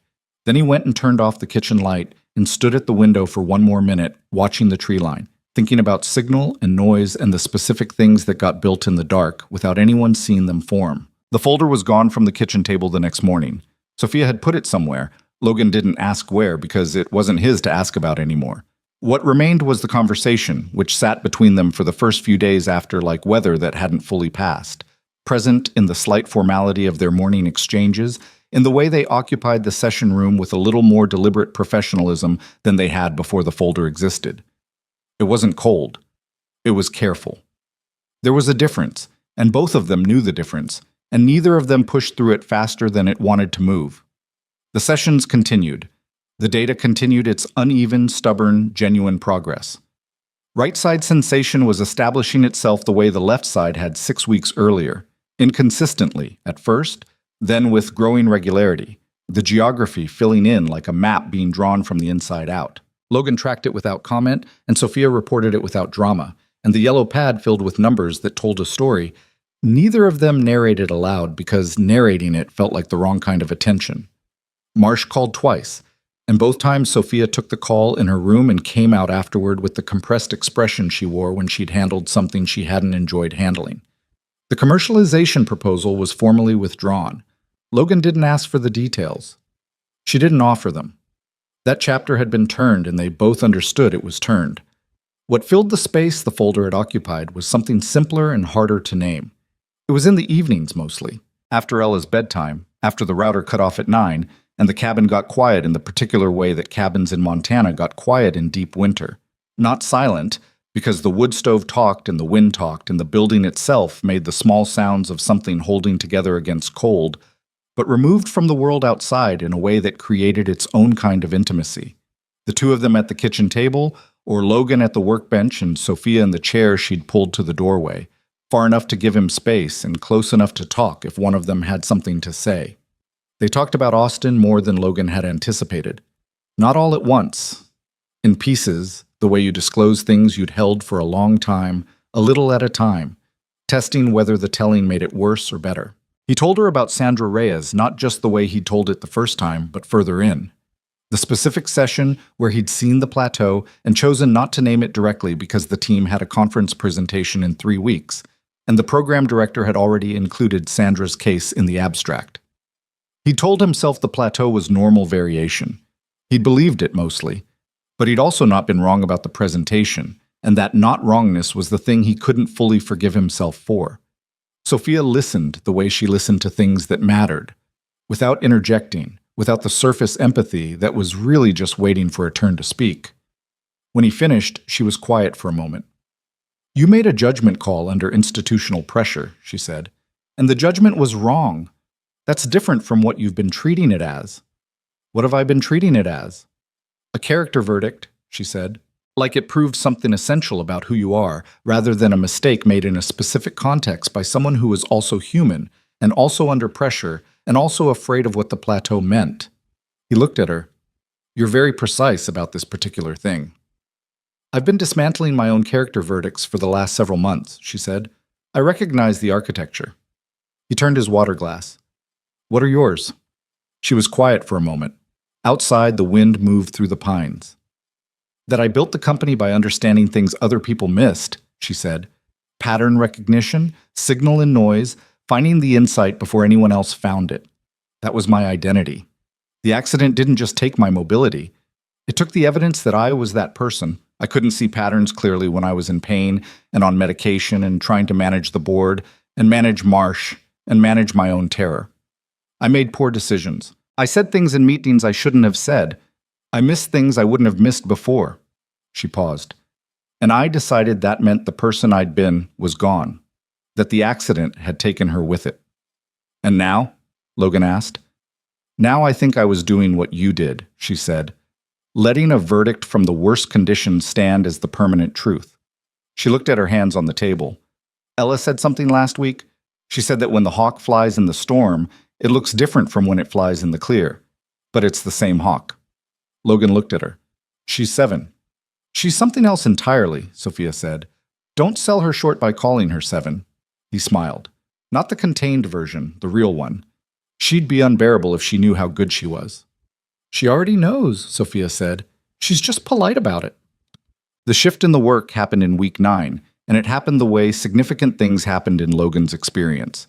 Not with announcement, but with a quality of difference in the room that you felt before you could measure it. Sophia was at the bars. Standard protocol, except that Logan had introduced a modification 3 sessions earlier. Instead of the lateral pressure assessment being applied by him, he was teaching her to generate the intentional signal herself, directing her attention to the specific muscle group and attempting voluntary contraction without expecting visible movement. The purpose was to rehearse the pathway, keep it active, build the neurological habit of use rather than dormancy. She'd been doing it for 3 sessions with variable results. Today she was in the 40-second hold, and Logan was standing at the side logging data when he saw it. Her left hip shifted. Not a compensation movement, not a gravitational drift. An actual lateral shift, small and incomplete and unmistakable. He wrote it down. He didn't say anything. She felt it at approximately the same moment. He could tell by the quality of her stillness. It went from the stillness of concentration to the stillness of someone who has received information they don't yet trust. "Did I?" she started. "Keep the hold," he said. "Don't think about it. Just hold." She held. 30 more seconds. When she finally let the arms take the weight and settled back, she looked at him. "Tell me," she said. He turned the pad around and showed her the notation. L-hip lateral shift, voluntary, approximately 8 millimeters, duration approximately 3 seconds, 9:42 a.m. She read it again. She was doing the thing she did with information that was large, processing it twice, once for content and once for implication.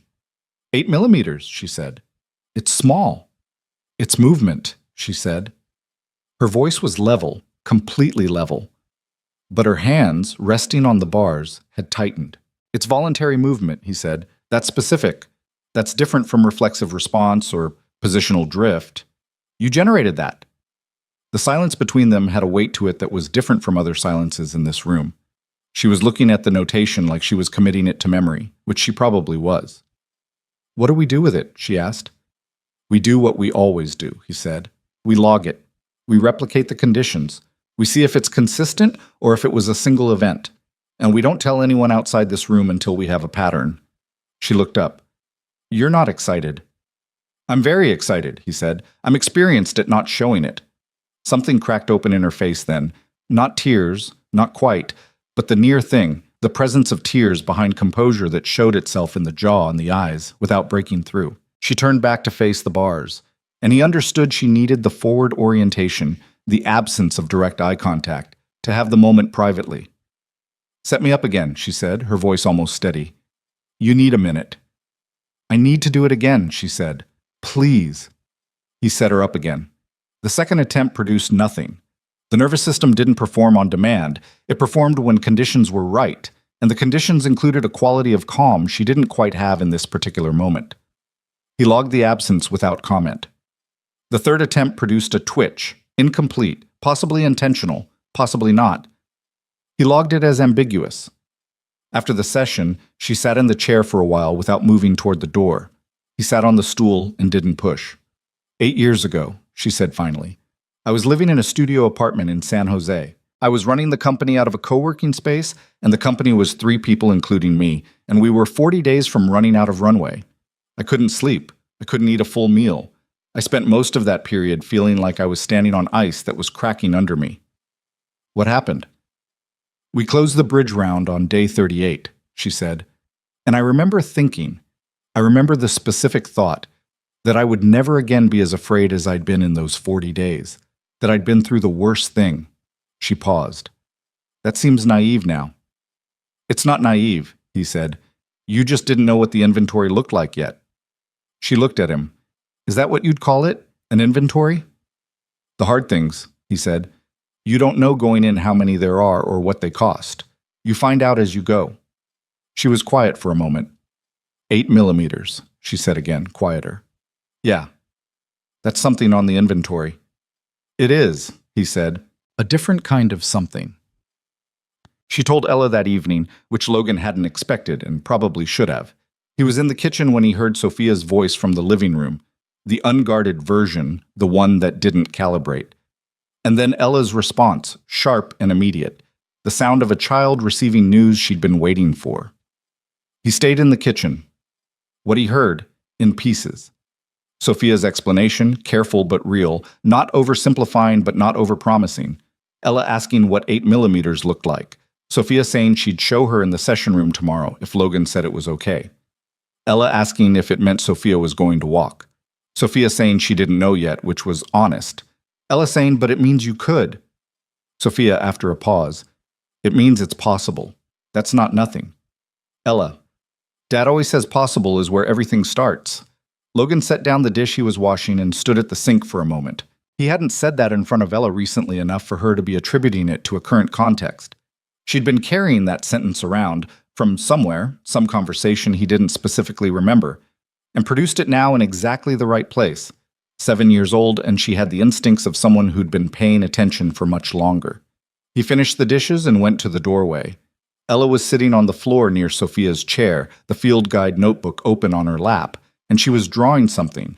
The hawk, he thought, the patrol hawk, though he couldn't see clearly. Sophia was watching her draw with the expression she got when she forgot she was being observed, something open and unguarded that the controlled professional version of Sophia Bennett had no access to. How do you draw the wing gap? Sophia asked, without it looking like damage. You draw the intention first, Ella said, the shape of where it's going. Then the gap is just what's missing from that shape. It's still the wing. Logan leaned against the doorframe. Nobody said anything for a while, and the silence was the kind that didn't need filling. The replication came 4 days later. Then again, 2 days after that. By the third occurrence, Logan had enough consistency to change the notation from possible voluntary to voluntary without qualification, and when he showed Sophia the revised notation, she looked at it for a long time and then handed the pad back without saying anything, which told him more than any words would have. The movement was still small. He was honest about that. 8 to 12 millimeters, left hip, lateral plane, under specific intentional conditions. It was not walking. It was not the dramatic reversal of injury that headlines were made of. It was a signal, intact and genuine, that the system was more capable than the MRI had shown and that the work had reached it. What it meant beyond that was a question Logan wouldn't answer and Sophia had learned not to ask. What it did, in practice, was change the quality of Sophia's presence in her own body, something subtle and real. The way she positioned herself in the chair, the way she held her trunk in the bars, the way she talked about her legs in conversation. Before, even in the better sessions, there had been a remove in her language, a careful separation between my legs and I, as though the lower half of her body were a foreign territory she was navigating diplomatically. It was gone now, or mostly gone. The territory had sent back a signal, and the signal had been received. Logan noticed it. He logged it in a way he didn't log clinical data, privately, without notation, as something he simply knew. Ella noticed it too, in her way. "You touched your knee today," she said to Sophia one evening, entirely matter of fact. Sophia looked up. "What?" "While you were on the phone, you put your hand on your knee and kept it there for a while." Ella was finishing an entry in the field guide. "You didn't used to do that." Sophia looked at her hand, then at Ella. "Observant," she said. "Field work," Ella said, without looking up. The call from the board came on a Thursday evening, outside the scheduled window, which meant someone was moving fast on something. Sophia took it in her room and came out 45 minutes later looking like she'd navigated a minefield. She found Logan at the workbench in the session room. He looked up. "Garrett Lim is calling an emergency session," she said. "He has enough votes." Logan set down the tool. "For the succession clause?" "For a formal review," she said. "Not succession, yet, but a formal governance review of my capacity to serve as CEO, which is the first procedural step toward succession if they want to go that way." She was in the doorway, not fully in the room, which was unlike her. She'd claimed this room weeks ago. "They want me in San Francisco." "When?" "2 weeks." She paused. "In person. Garrett specifically requested in person. He wants the board to see me, which means he wants them to see the chair." She said it without self-pity, with the flat accuracy of someone reading a tactical situation. "He thinks it's his strongest card." Logan leaned against the workbench. "Is it?" "It depends on what they see when they see me," she said. "If they see what I was 4 months ago, yes. If they see what I am now," she stopped. "I don't know what I am now." "I can tell you what the data says." "Tell me." "The data says you've developed measurable voluntary motor function in 2 muscle groups that were non-responsive at intake.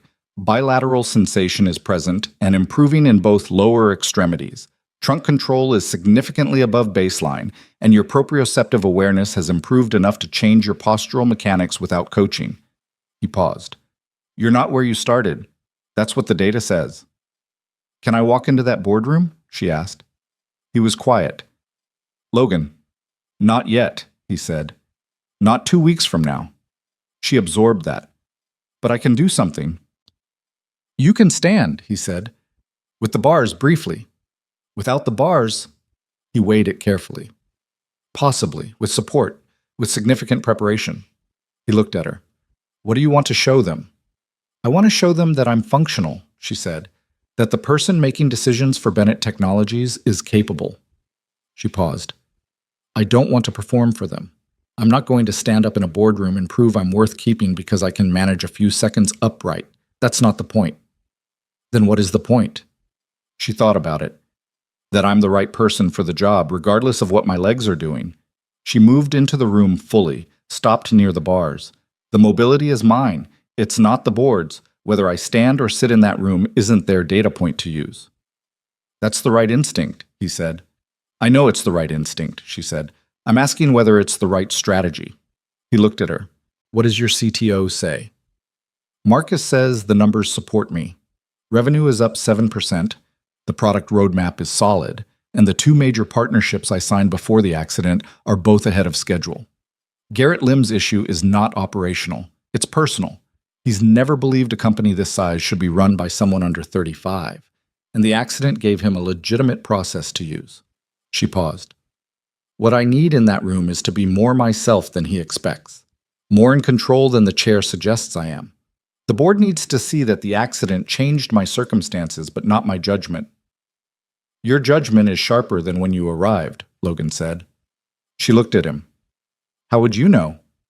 "Because you're making fewer decisions from a place of fear," he said. "What you did with Marsh, the folder, You didn't overreact and you didn't let it go. You measured it and you handled it precisely. He paused. 4 months ago, when you first got out of that SUV, your judgment was good. But it was running on threat response. Fight or don't lose. Now it's running on something cleaner. She was quiet for a moment. That's either a clinical observation or a personal one. Both, he said. Probably. She looked at the bars, then at him. I'm going to need to prepare. I know. Double sessions the next 2 weeks? If your body holds it. It'll hold it, she said. It wasn't bravado. It was the statement of someone who had accumulated 2.5 months of evidence about what her body could do when given the right conditions. He nodded. Then we start tomorrow. But the 2 weeks were the hardest work they'd done. Not because Logan pushed her beyond capacity. He was precise about the line between productive stress and damage, and he held it. But because Sophia was pushing herself in a way that was new, driving the sessions from inside rather than from discipline alone. She was chasing something specific now, and specificity changed the quality of effort. She fell twice in the second week. The first time was in the bars, a loss of balance during a new weight-shifting drill, a lateral tip that she caught with her arms and recovered cleanly, more startled than hurt. She held still for a moment after, and Logan held still too, and then she said, "Again," and he reset the drill.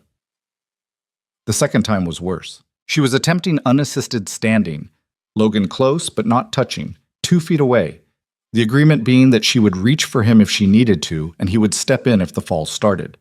And the standing lasted 11 seconds before her right hip gave and she went down sideways. Logan caught her before the floor, barely, the two of them ending up in an undignified tangle against the lower parallel bar, her arm across his shoulder, his hand at her side where the hip had gone. They stayed like that for a moment, close and inelegant. "I'm fine," she said. "I know," he said. He helped her upright, moved her back to the chair, stepped back. His heart rate was elevated. He didn't say that. She was looking at the floor, not with defeat. More like recalibration, the internal version of what she did when she read something twice. 11 seconds, he said. That's real. It ended on the floor. It started standing, he said. We work with both. She looked up. His face was closer than it had been in most of their sessions. The fall had redistributed the distance, and she held the eye contact for a moment that lasted a beat longer than functional. Thank you, she said, for catching me. That's the job, he said. No, she said, it's not. The job would be standing clear and logging the fall. She paused. You stepped in. He didn't have an answer for that. He stepped back to his regular position and picked up the yellow pad and wrote down the time. About out. 3 days before she left for San Francisco, Ella asked her directly whether she was coming back. They were at the kitchen table, late afternoon, the good light, the place that had become theirs in the way places became things when people inhabited them long enough. Ella was doing homework with the focused reluctance of a child who had better things to do but understood the necessity. Sophia was reviewing the presentation she'd be delivering to the board. The question came without preamble, the way Ella's questions always came. Are you coming back after San Francisco? Sophia looked up. What do you think? I think you are, Ella said. But I want to hear it. I'm coming back, Sophia said. Ella looked at her steadily, measuring the answer the way her father measured data, looking for signal, not just content. Promise? Yes, Sophia said. I promise. Ella nodded and returned to her homework, apparently satisfied. Sophia watched her for a moment, the bent head, the pencil working, the rabbit tucked against her backpack, and felt something in her chest that she didn't immediately have a word for. She'd built a company. She'd managed hundreds of people. She'd made decisions that moved markets and structured agreements that would still be running years after she'd moved on from the deals themselves. She'd been, she believed, good at the things that counted. She had not understood until 7 weeks ago how much she'd missed by not being in a room with someone small who asked direct questions and named hawks and drew wing gaps carefully so the drawing showed intention rather than damage. She turned back to the presentation, changed the opening. Took out a paragraph Marsh had suggested that framed her rehabilitation as a productivity story and replaced it with 3 sentences of her own, plain, accurate, without performance. She read it back. It sounded like herself. That was, she thought, the correct starting point. The night before she left, Logan was at the workbench and Sophia found him there, which was where she always found him when something was unfinished. "I've been thinking about Sandra Reyes," she said. He looked up. "Yeah?" "You said her husband wrote to you 6 months after," she said, "that she was doing okay." "Yeah." "Did you ever write back?" He was quiet for a moment. "No." "Why not?" He turned the tool in his hand. "Because I didn't think I had the right." She looked at him. "She's the reason you practice quietly," she said. "She's the reason you don't publish. She's the reason you're up here in the mountains doing work that almost nobody knows about." She paused. "She's been living in the outcome of what happened, and so have you, and her husband told you she was okay, and you didn't answer because you were still in your verdict." Logan didn't say anything. "Right back," Sophia said. "Not for you, because he reached out and he deserved a response." He looked at her for a long moment. "That's direct." "I'm a direct person," she said. "I know." He set the tool down. "I know you are." She moved toward the door, then stopped. "I'm going to be okay in that room," she said. "I want you to know that, not because I'm not nervous, but because I know who I am now in a way I didn't 4 months ago." She looked back at him. "That's yours, some of it. I want you to know I know that." He looked at her. This woman who had arrived in a black SUV in a November snowstorm, who had sat in his parking lot for 40 minutes and come out ready to negotiate, who had thrown a clipboard in a rehabilitation facility and discharged herself and driven through 5 states to find an answer nobody in credentialed medicine would give her, who had learned where the afternoon light was, who had caught herself in the moment after 8 millimeters of voluntary movement and asked to do it again immediately. "You did the work," he said. "We did the work," she said. "There's a difference." She went to bed. He stayed at the bench for a while, listening to the sounds of the cabin settling into night, and thought about what she'd said about Sandra Reyes, and about the difference between a verdict and a truth. Then he opened his laptop and found an old email thread and began to type. She came back on a Sunday. Logan knew she was coming because she'd texted the night before. Not an arrival time, just tomorrow. Road should be clear. He'd read it twice the way he read things that mattered, and then set his phone down and gone to finish dinner, and Ella had looked at him across the table with the expression that said she already knew without being told, because Ella always already knew. The SUV appeared at the bottom of the access road at just after 2 in the afternoon. Different vehicle this time.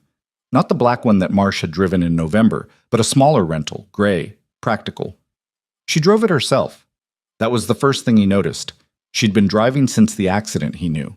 Hand controls, which she'd had installed and learned in the early months of rehabilitation, the specific adaptation of someone who refused to be rearranged by her circumstances more than absolutely necessary.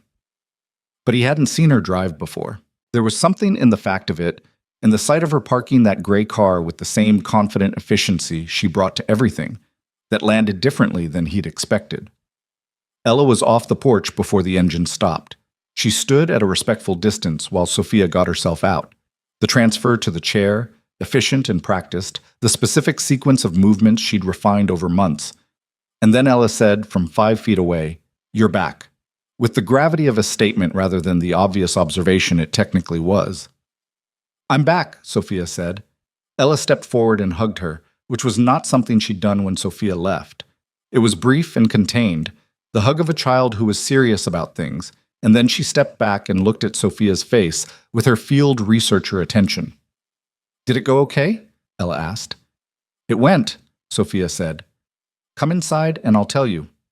Logan was on the porch. Sophia looked up at him as she came up the ramp, and they held the look for a moment.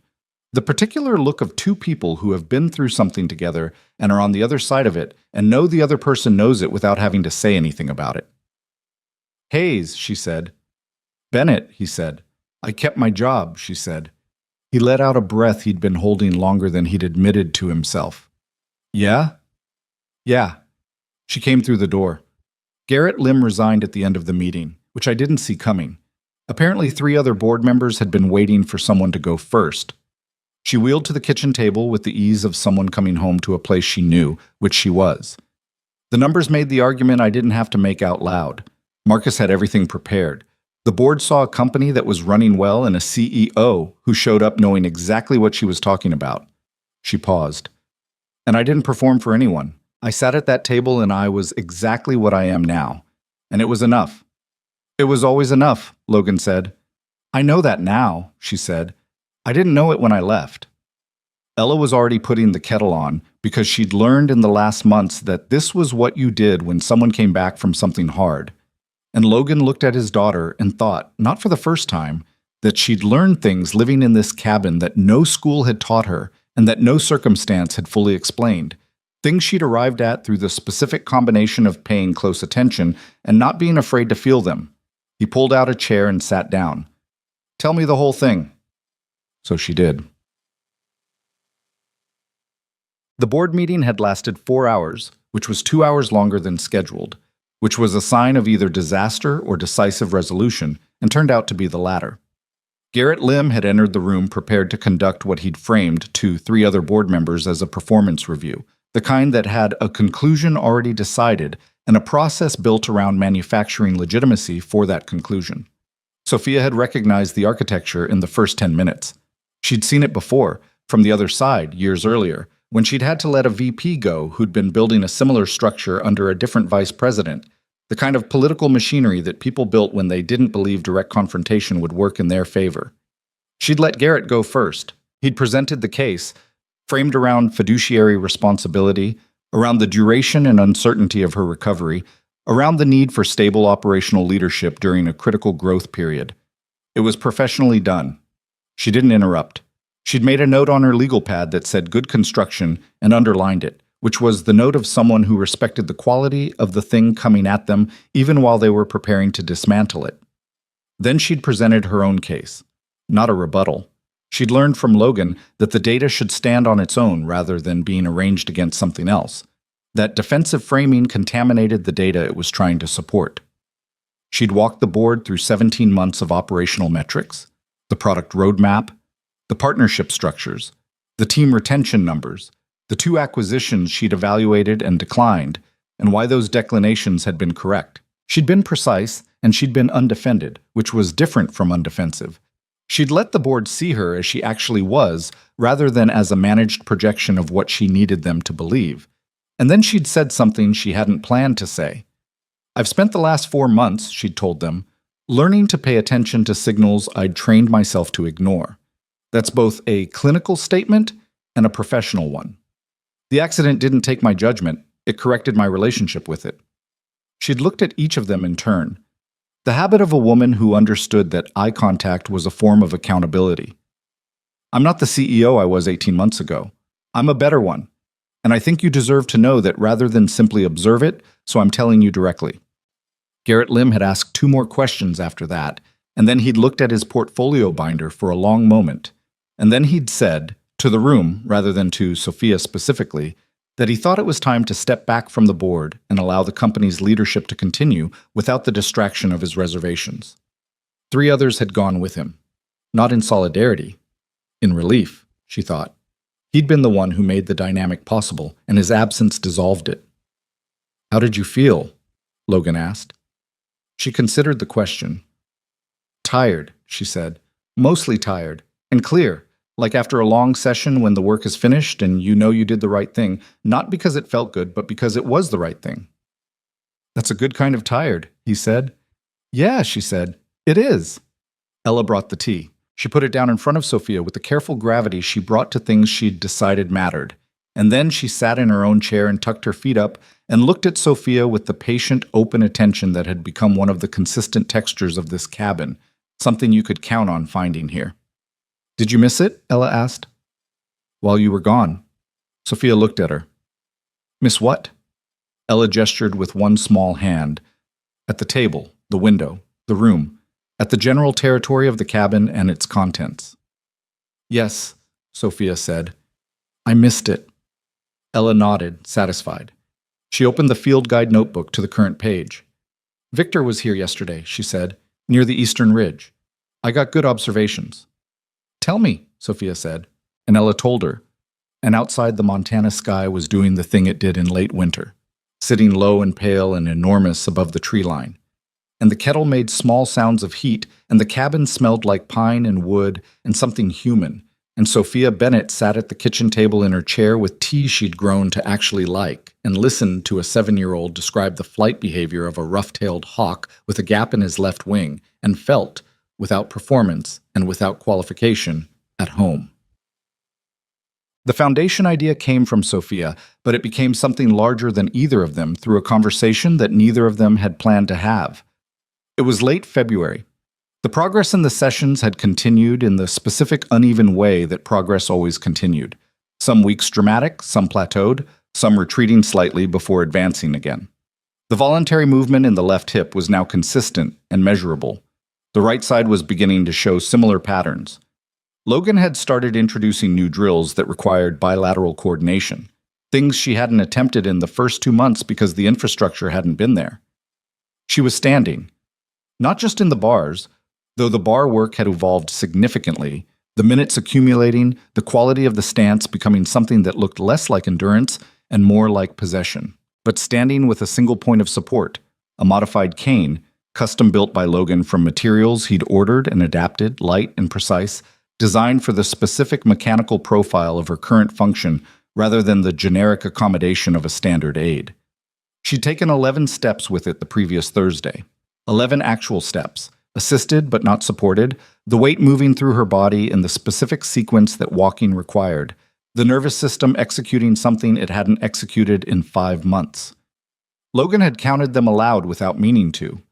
The numbers coming out of him involuntarily, the one concession to feeling he'd allowed himself in all the months of careful data keeping. And she'd heard the count in his voice, and it had told her something about what the moment cost him to witness. They didn't discuss the 11 steps directly. That was one of their unspoken agreements. Some things were allowed to exist without being analyzed, because analysis at the wrong moment was a way of putting distance between yourself and an experience that deserved to be felt first and understood later. The foundation came up sideways, the way the best ideas usually did. She'd been on the phone with a journalist, a technology writer for a publication she respected, someone who'd covered Bennett Technologies fairly and without the breathless sensationalism that some outlets brought to stories about young women running large companies. The journalist had asked, in the context of a broader profile, what the accident had changed about how she thought about her work. She'd said something unrehearsed. She'd said, "The most valuable thing I've built in the last 4 months has no revenue model." She hadn't planned to say it. It came from somewhere below the prepared answer, from the part of her that had been quietly reorganizing itself since November. She'd finished the interview and sat with the sentence afterward, and that evening at the kitchen table she'd told Logan what she'd said, and he'd looked at her and then looked at the wall, and she could see him thinking, which was a thing she'd learned to recognize. The particular quality of Logan Hayes' thinking was a stillness that wasn't vacant, a quality of internal processing that was more active than his external appearance suggested. "There are people who can't afford what you've had," he said. Not as an accusation, as a data point. "I know that," she said. "I've been thinking about it since I got here." She looked at her tea. "The first 3 specialists I saw, all 3 charged between $15,000 and $25,000 for a 6-week program. The 4th was covered by insurance, but at a facility where the patient-to-therapist ratio was 12-1. She paused. "What you do here requires time and attention that the current system doesn't fund." "The current system funds outcomes it can measure quickly," Logan said. "And outcomes it can measure quickly in spinal cord rehab tend to be functional independence metrics. Whether someone can live at home without a full-time aide, not whether someone can walk." "Because walking takes too long," she said. "Because walking takes too long and costs too much and isn't guaranteed." He turned his water glass. "The insurance math doesn't work for the kind of program I run. You stay too long. The sessions are too frequent. The approach is too individualized to scale in the way that reimbursement models require." "What if the model was different?" she said. "What if the funding didn't come from insurance?" He looked at her. "A nonprofit," she said, "not a business. No revenue model, no investor expectations, no product story built around patient outcomes." She was thinking out loud now, the way she thought through problems she cared about, not building toward a predetermined conclusion, but actually exploring the shape of the thing. Endowed, foundation funded, with enough operational runway to work the way you work, with patients who have no other access, people who can't afford the programs that might help them, people who've been told the timeline is too long and the outcome too uncertain for the system to support. Logan was quiet for a long time. That's a significant undertaking, he said. I know what significant undertakings look like, she said. I've built one. She looked at him. I'm not saying I do it alone. I'm not saying you direct it alone. I'm saying we think about what it could be. Together. If that's something you're willing to consider. He looked at her steadily. Why? Because what you do deserves to exist beyond this cabin, she said. And because the system that failed me and Sandra Reyes, and everyone before us who got a probability range instead of a real attempt, that system isn't going to fix itself. She paused. I can't fix it either, but I can build something next to it, something that works differently for the people it can't reach. He was quiet again. She waited. Ella would have to be okay with it, he said finally. This place, the way we live. She's built her life in it. I'm not changing that without her. Ask her, Sophia said. Ella's answer, delivered the following morning at breakfast with the focused seriousness she brought to important questions, was, Would I still have my room? Your room would be permanent, Sophia said. That's non-negotiable. Ella considered. Would there be other kids? Patients have families, Sophia said. Some families have kids. Ella thought about this. I could show them the field guide, she said, and the patrol hawk. You could, Sophia said. Ella looked at her father. I think it's a good idea, she said. Victor shows up more when there are more people watching. Logan looked at his daughter, then at Sophia, then at his coffee mug, because sometimes you needed a moment to look at something ordinary when something around you was becoming extraordinary. Okay, he said. Let's think about what it looks like. What it looked like, over the following 8 months, was difficult and unglamorous, and nothing like the clean narrative that foundation launch announcements were written in. There were zoning arguments with the county about the facility expansion. There was a disagreement between Logan and the first medical consultant Sophia hired that was loud enough that Ella came to the doorway of the session room and asked if she needed to get someone, which broke the tension because both adults stopped arguing to tell her no, and then felt the absurdity of the argument simultaneously and couldn't recover the heat of it. There was the week in May when the contractor they'd hired to convert the barn structure into the primary rehabilitation space discovered that the foundation needed work before any building above it could be meaningfully added to, which added 6 weeks and a significant cost overrun that Sophia handled by calling a foundation donor she'd been saving for a different campaign and being entirely honest about what had gone wrong and why, which was the only kind of conversation she had now.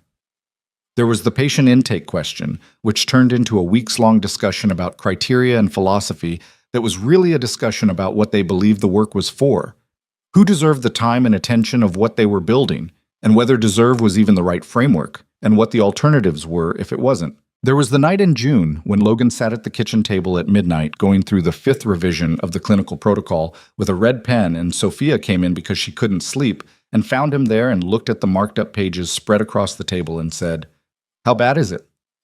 Not bad, he said. Just not right yet. She sat down. What's wrong with it?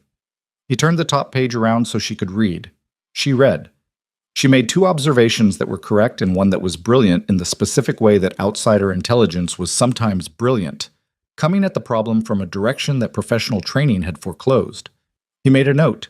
She went and got her laptop, and they worked until 3 in the morning, and when they stopped, the protocol was better. There was also the morning in July when Ella came running in from outside to report that Victor had been spotted on the new fence post, the one installed for the expanded facility boundary, which she interpreted as an endorsement.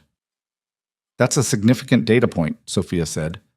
I wrote it in the field guide, Ella said, under positive indicators. Logan looked at the ceiling. That's not a scientific category. It is in my system, Ella said.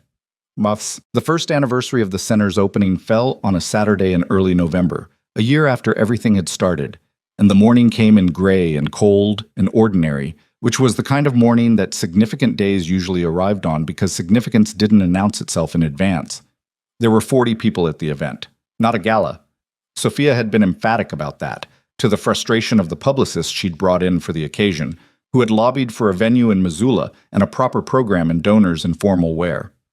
What they had instead was a gathering at the center itself, which occupied the converted barn and the original session room, and a new addition that had finally cleared its inspection in September.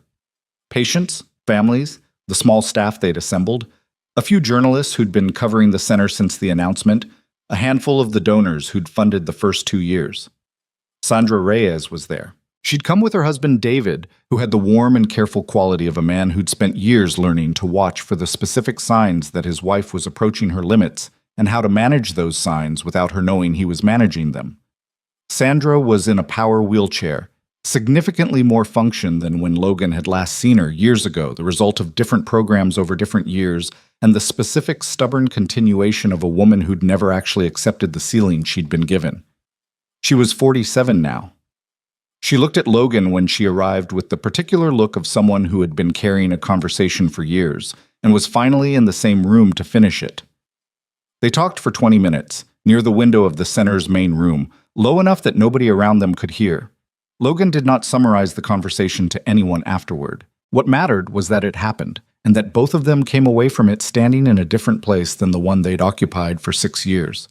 David shook Logan's hand on the way out, at the end of the day, and said, "She's glad she came," in the voice of someone who meant more than that sentence. "Tell her I am too," Logan said. The moment that everyone would talk about afterward, that the journalist who wrote the piece would lead with, that the donors would mention to other donors, that Ella would record in the field guide under positive indicators with significantly more detail than her usual entries, happened at 4 in the afternoon. The program had been simple: brief remarks from Sophia, brief remarks from the lead therapist they'd hired, a presentation by one of the center's first patients. Then the kind of informal gathering that allowed the people in the room to actually talk to each other rather than perform a ceremony. Sophia had given her remarks from the chair. She'd made the decision about that deliberately, the way she made most decisions now, not as capitulation to circumstance, but as a choice about what she was communicating and to whom. She'd built this center as a person in a wheelchair. She'd built it while doing the work that the center existed to do. The chair was part of the story, and she wasn't going to perform around it. But she'd also, over the last 6 months, been doing something with the cane. Privately, with Logan, in the sessions that continued 3 times a week alongside everything else they were building. The 11 steps had become 30. 30 had become 70. Interrupted, imperfect, frequently requiring the cane and occasionally not. The right side had caught up to the left, not fully, not cleanly, but enough that bilateral weight-bearing was possible under controlled conditions for periods of time that had been unthinkable a year ago. She hadn't performed this for anyone. That had been deliberate too. Not out of the fear of expectation that Logan had warned her about with Sandra, but out of the understanding that some things were hers before they were anyone else's, that recovery was not a public story until the person recovering chose to make it one. She talked to Logan about it the week before the anniversary, not as a clinical discussion. They'd moved past purely clinical discussions months ago into the territory of 2 people who knew each other and could speak to each other that way. "There are 40 people coming," she'd said, "people who gave money to this because they believed it could work. Patients who came here because they needed to believe someone thought recovery was worth trying for." She'd looked at him. "I've been thinking about whether there's something I want to show them." He'd looked back at her without performance. "What do you want to show them?" "Not a miracle," she said immediately. "Not a before and after. Not a story that makes the disability neat or the recovery complete, because it isn't complete. And the story that pretends it is does damage to the people in the room who are early in the work and need honest examples, not inspirational ones." She paused. "But something real, something that's mine, that I choose to share, not because I owe it to anyone, but because I want to." "Then do it," he said. "On your terms. No countdown, no announcement, no building it up." "Just a moment," she said. "Just a moment," he agreed. So at 4 in the afternoon, while the gathering was in the informal phase, while people were talking and the journalists had their notebooks open, and Ella was somewhere near the back explaining the field guide to the 12-year-old daughter of one of the donors with the authority of a naturalist conducting a seminar, Sophia moved her chair to the open area near the center's main window, the one that looked out toward the ridgeline where the patrol hawk had been spotted twice that week. And she picked up the cane that had been leaning against the wall, and she stood up. It wasn't clean. It took 2 attempts to get the weight distributed correctly, and the second attempt required more visible effort than she'd have chosen if she'd had a choice. And Logan was 3 feet away, not touching her, and also not pretending not to be ready if she needed him, which was how he was always positioned now. She stood. The room didn't fall silent all at once. It fell silent in a wave, the way silence moved through a space when people at the edges noticed something and stopped talking to look, and the noticing spread inward until the whole room was quiet without anyone deciding to make it quiet. She held it for 4 seconds. 5. 6. Ella had looked up from the field guide seminar. At 8 seconds, she felt the right hip begin to destabilize, the specific signal she knew, the one that meant the load was shifting. And she made the decision that Logan had taught her to make. She recognized it and accounted for it and came down into the chair in a controlled, deliberate movement that was not a fall. It was a choice. That was the difference. 6 months ago, it had been a fall. Now it was a choice. The room did something then that rooms did when they'd witnessed something that cost something. Not applause exactly, or not just applause, but the particular sound of people releasing breath they'd been holding, which was its own kind of response. Some people were crying. The lead therapist was crying. One of the first patients, a 26-year-old man named Thomas, who was 3 months into his program and had been making the specific kind of progress that Logan tracked with quiet certainty, was looking at Sophia with an expression that had no name, but that everyone in the room understood. Sophia sat in the chair and looked at the window. Then at Ella, who had crossed the room and was now standing beside her, close enough that her shoulder was against Sophia's arm, which was the specific geography of Ella's comfort. Not in front of, not behind, but beside. 8 seconds, Ella said quietly. 9, Sophia said.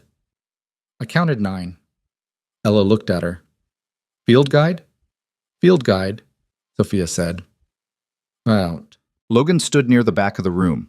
He'd been there for the 8 or 9 seconds, whichever it was, with his hands in his pockets and his heart rate doing something he didn't fully acknowledge, watching the person he'd watched every day for a year stand up in a room full of people who needed to see it. He thought about Sandra Reyes, who was on the other side of the room talking to David with the ease of someone who'd had a hard day and come through it, which described most of the days she'd had for 6 years, and which she managed with a toughness that Logan had only recently given himself permission to fully respect without the weight of guilt distorting the view.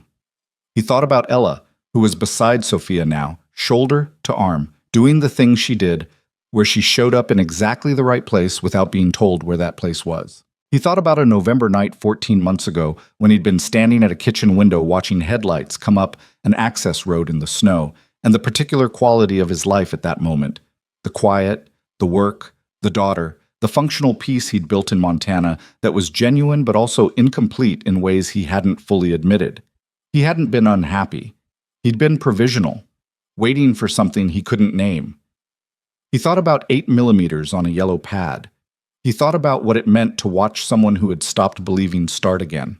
Not in a single dramatic moment, but in the accumulated weight of sessions and late nights and honest conversations, and one question from a 7-year-old at the kitchen table. Are you scared? And the answer, some of the time. And the pause after, me too. He'd been a researcher once, and then he'd been exiled from research.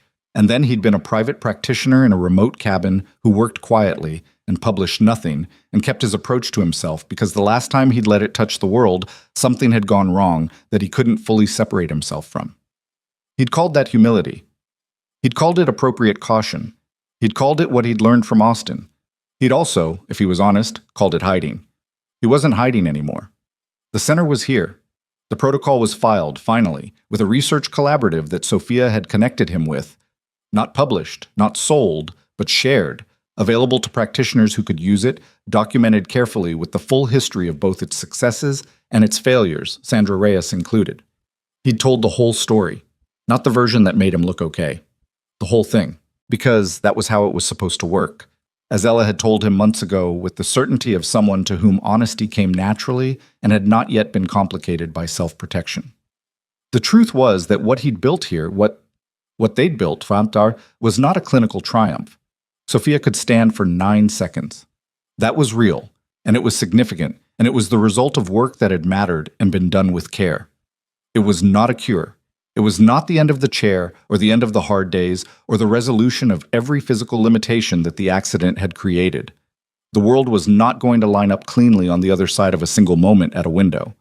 The truth was that none of the important things had been clean.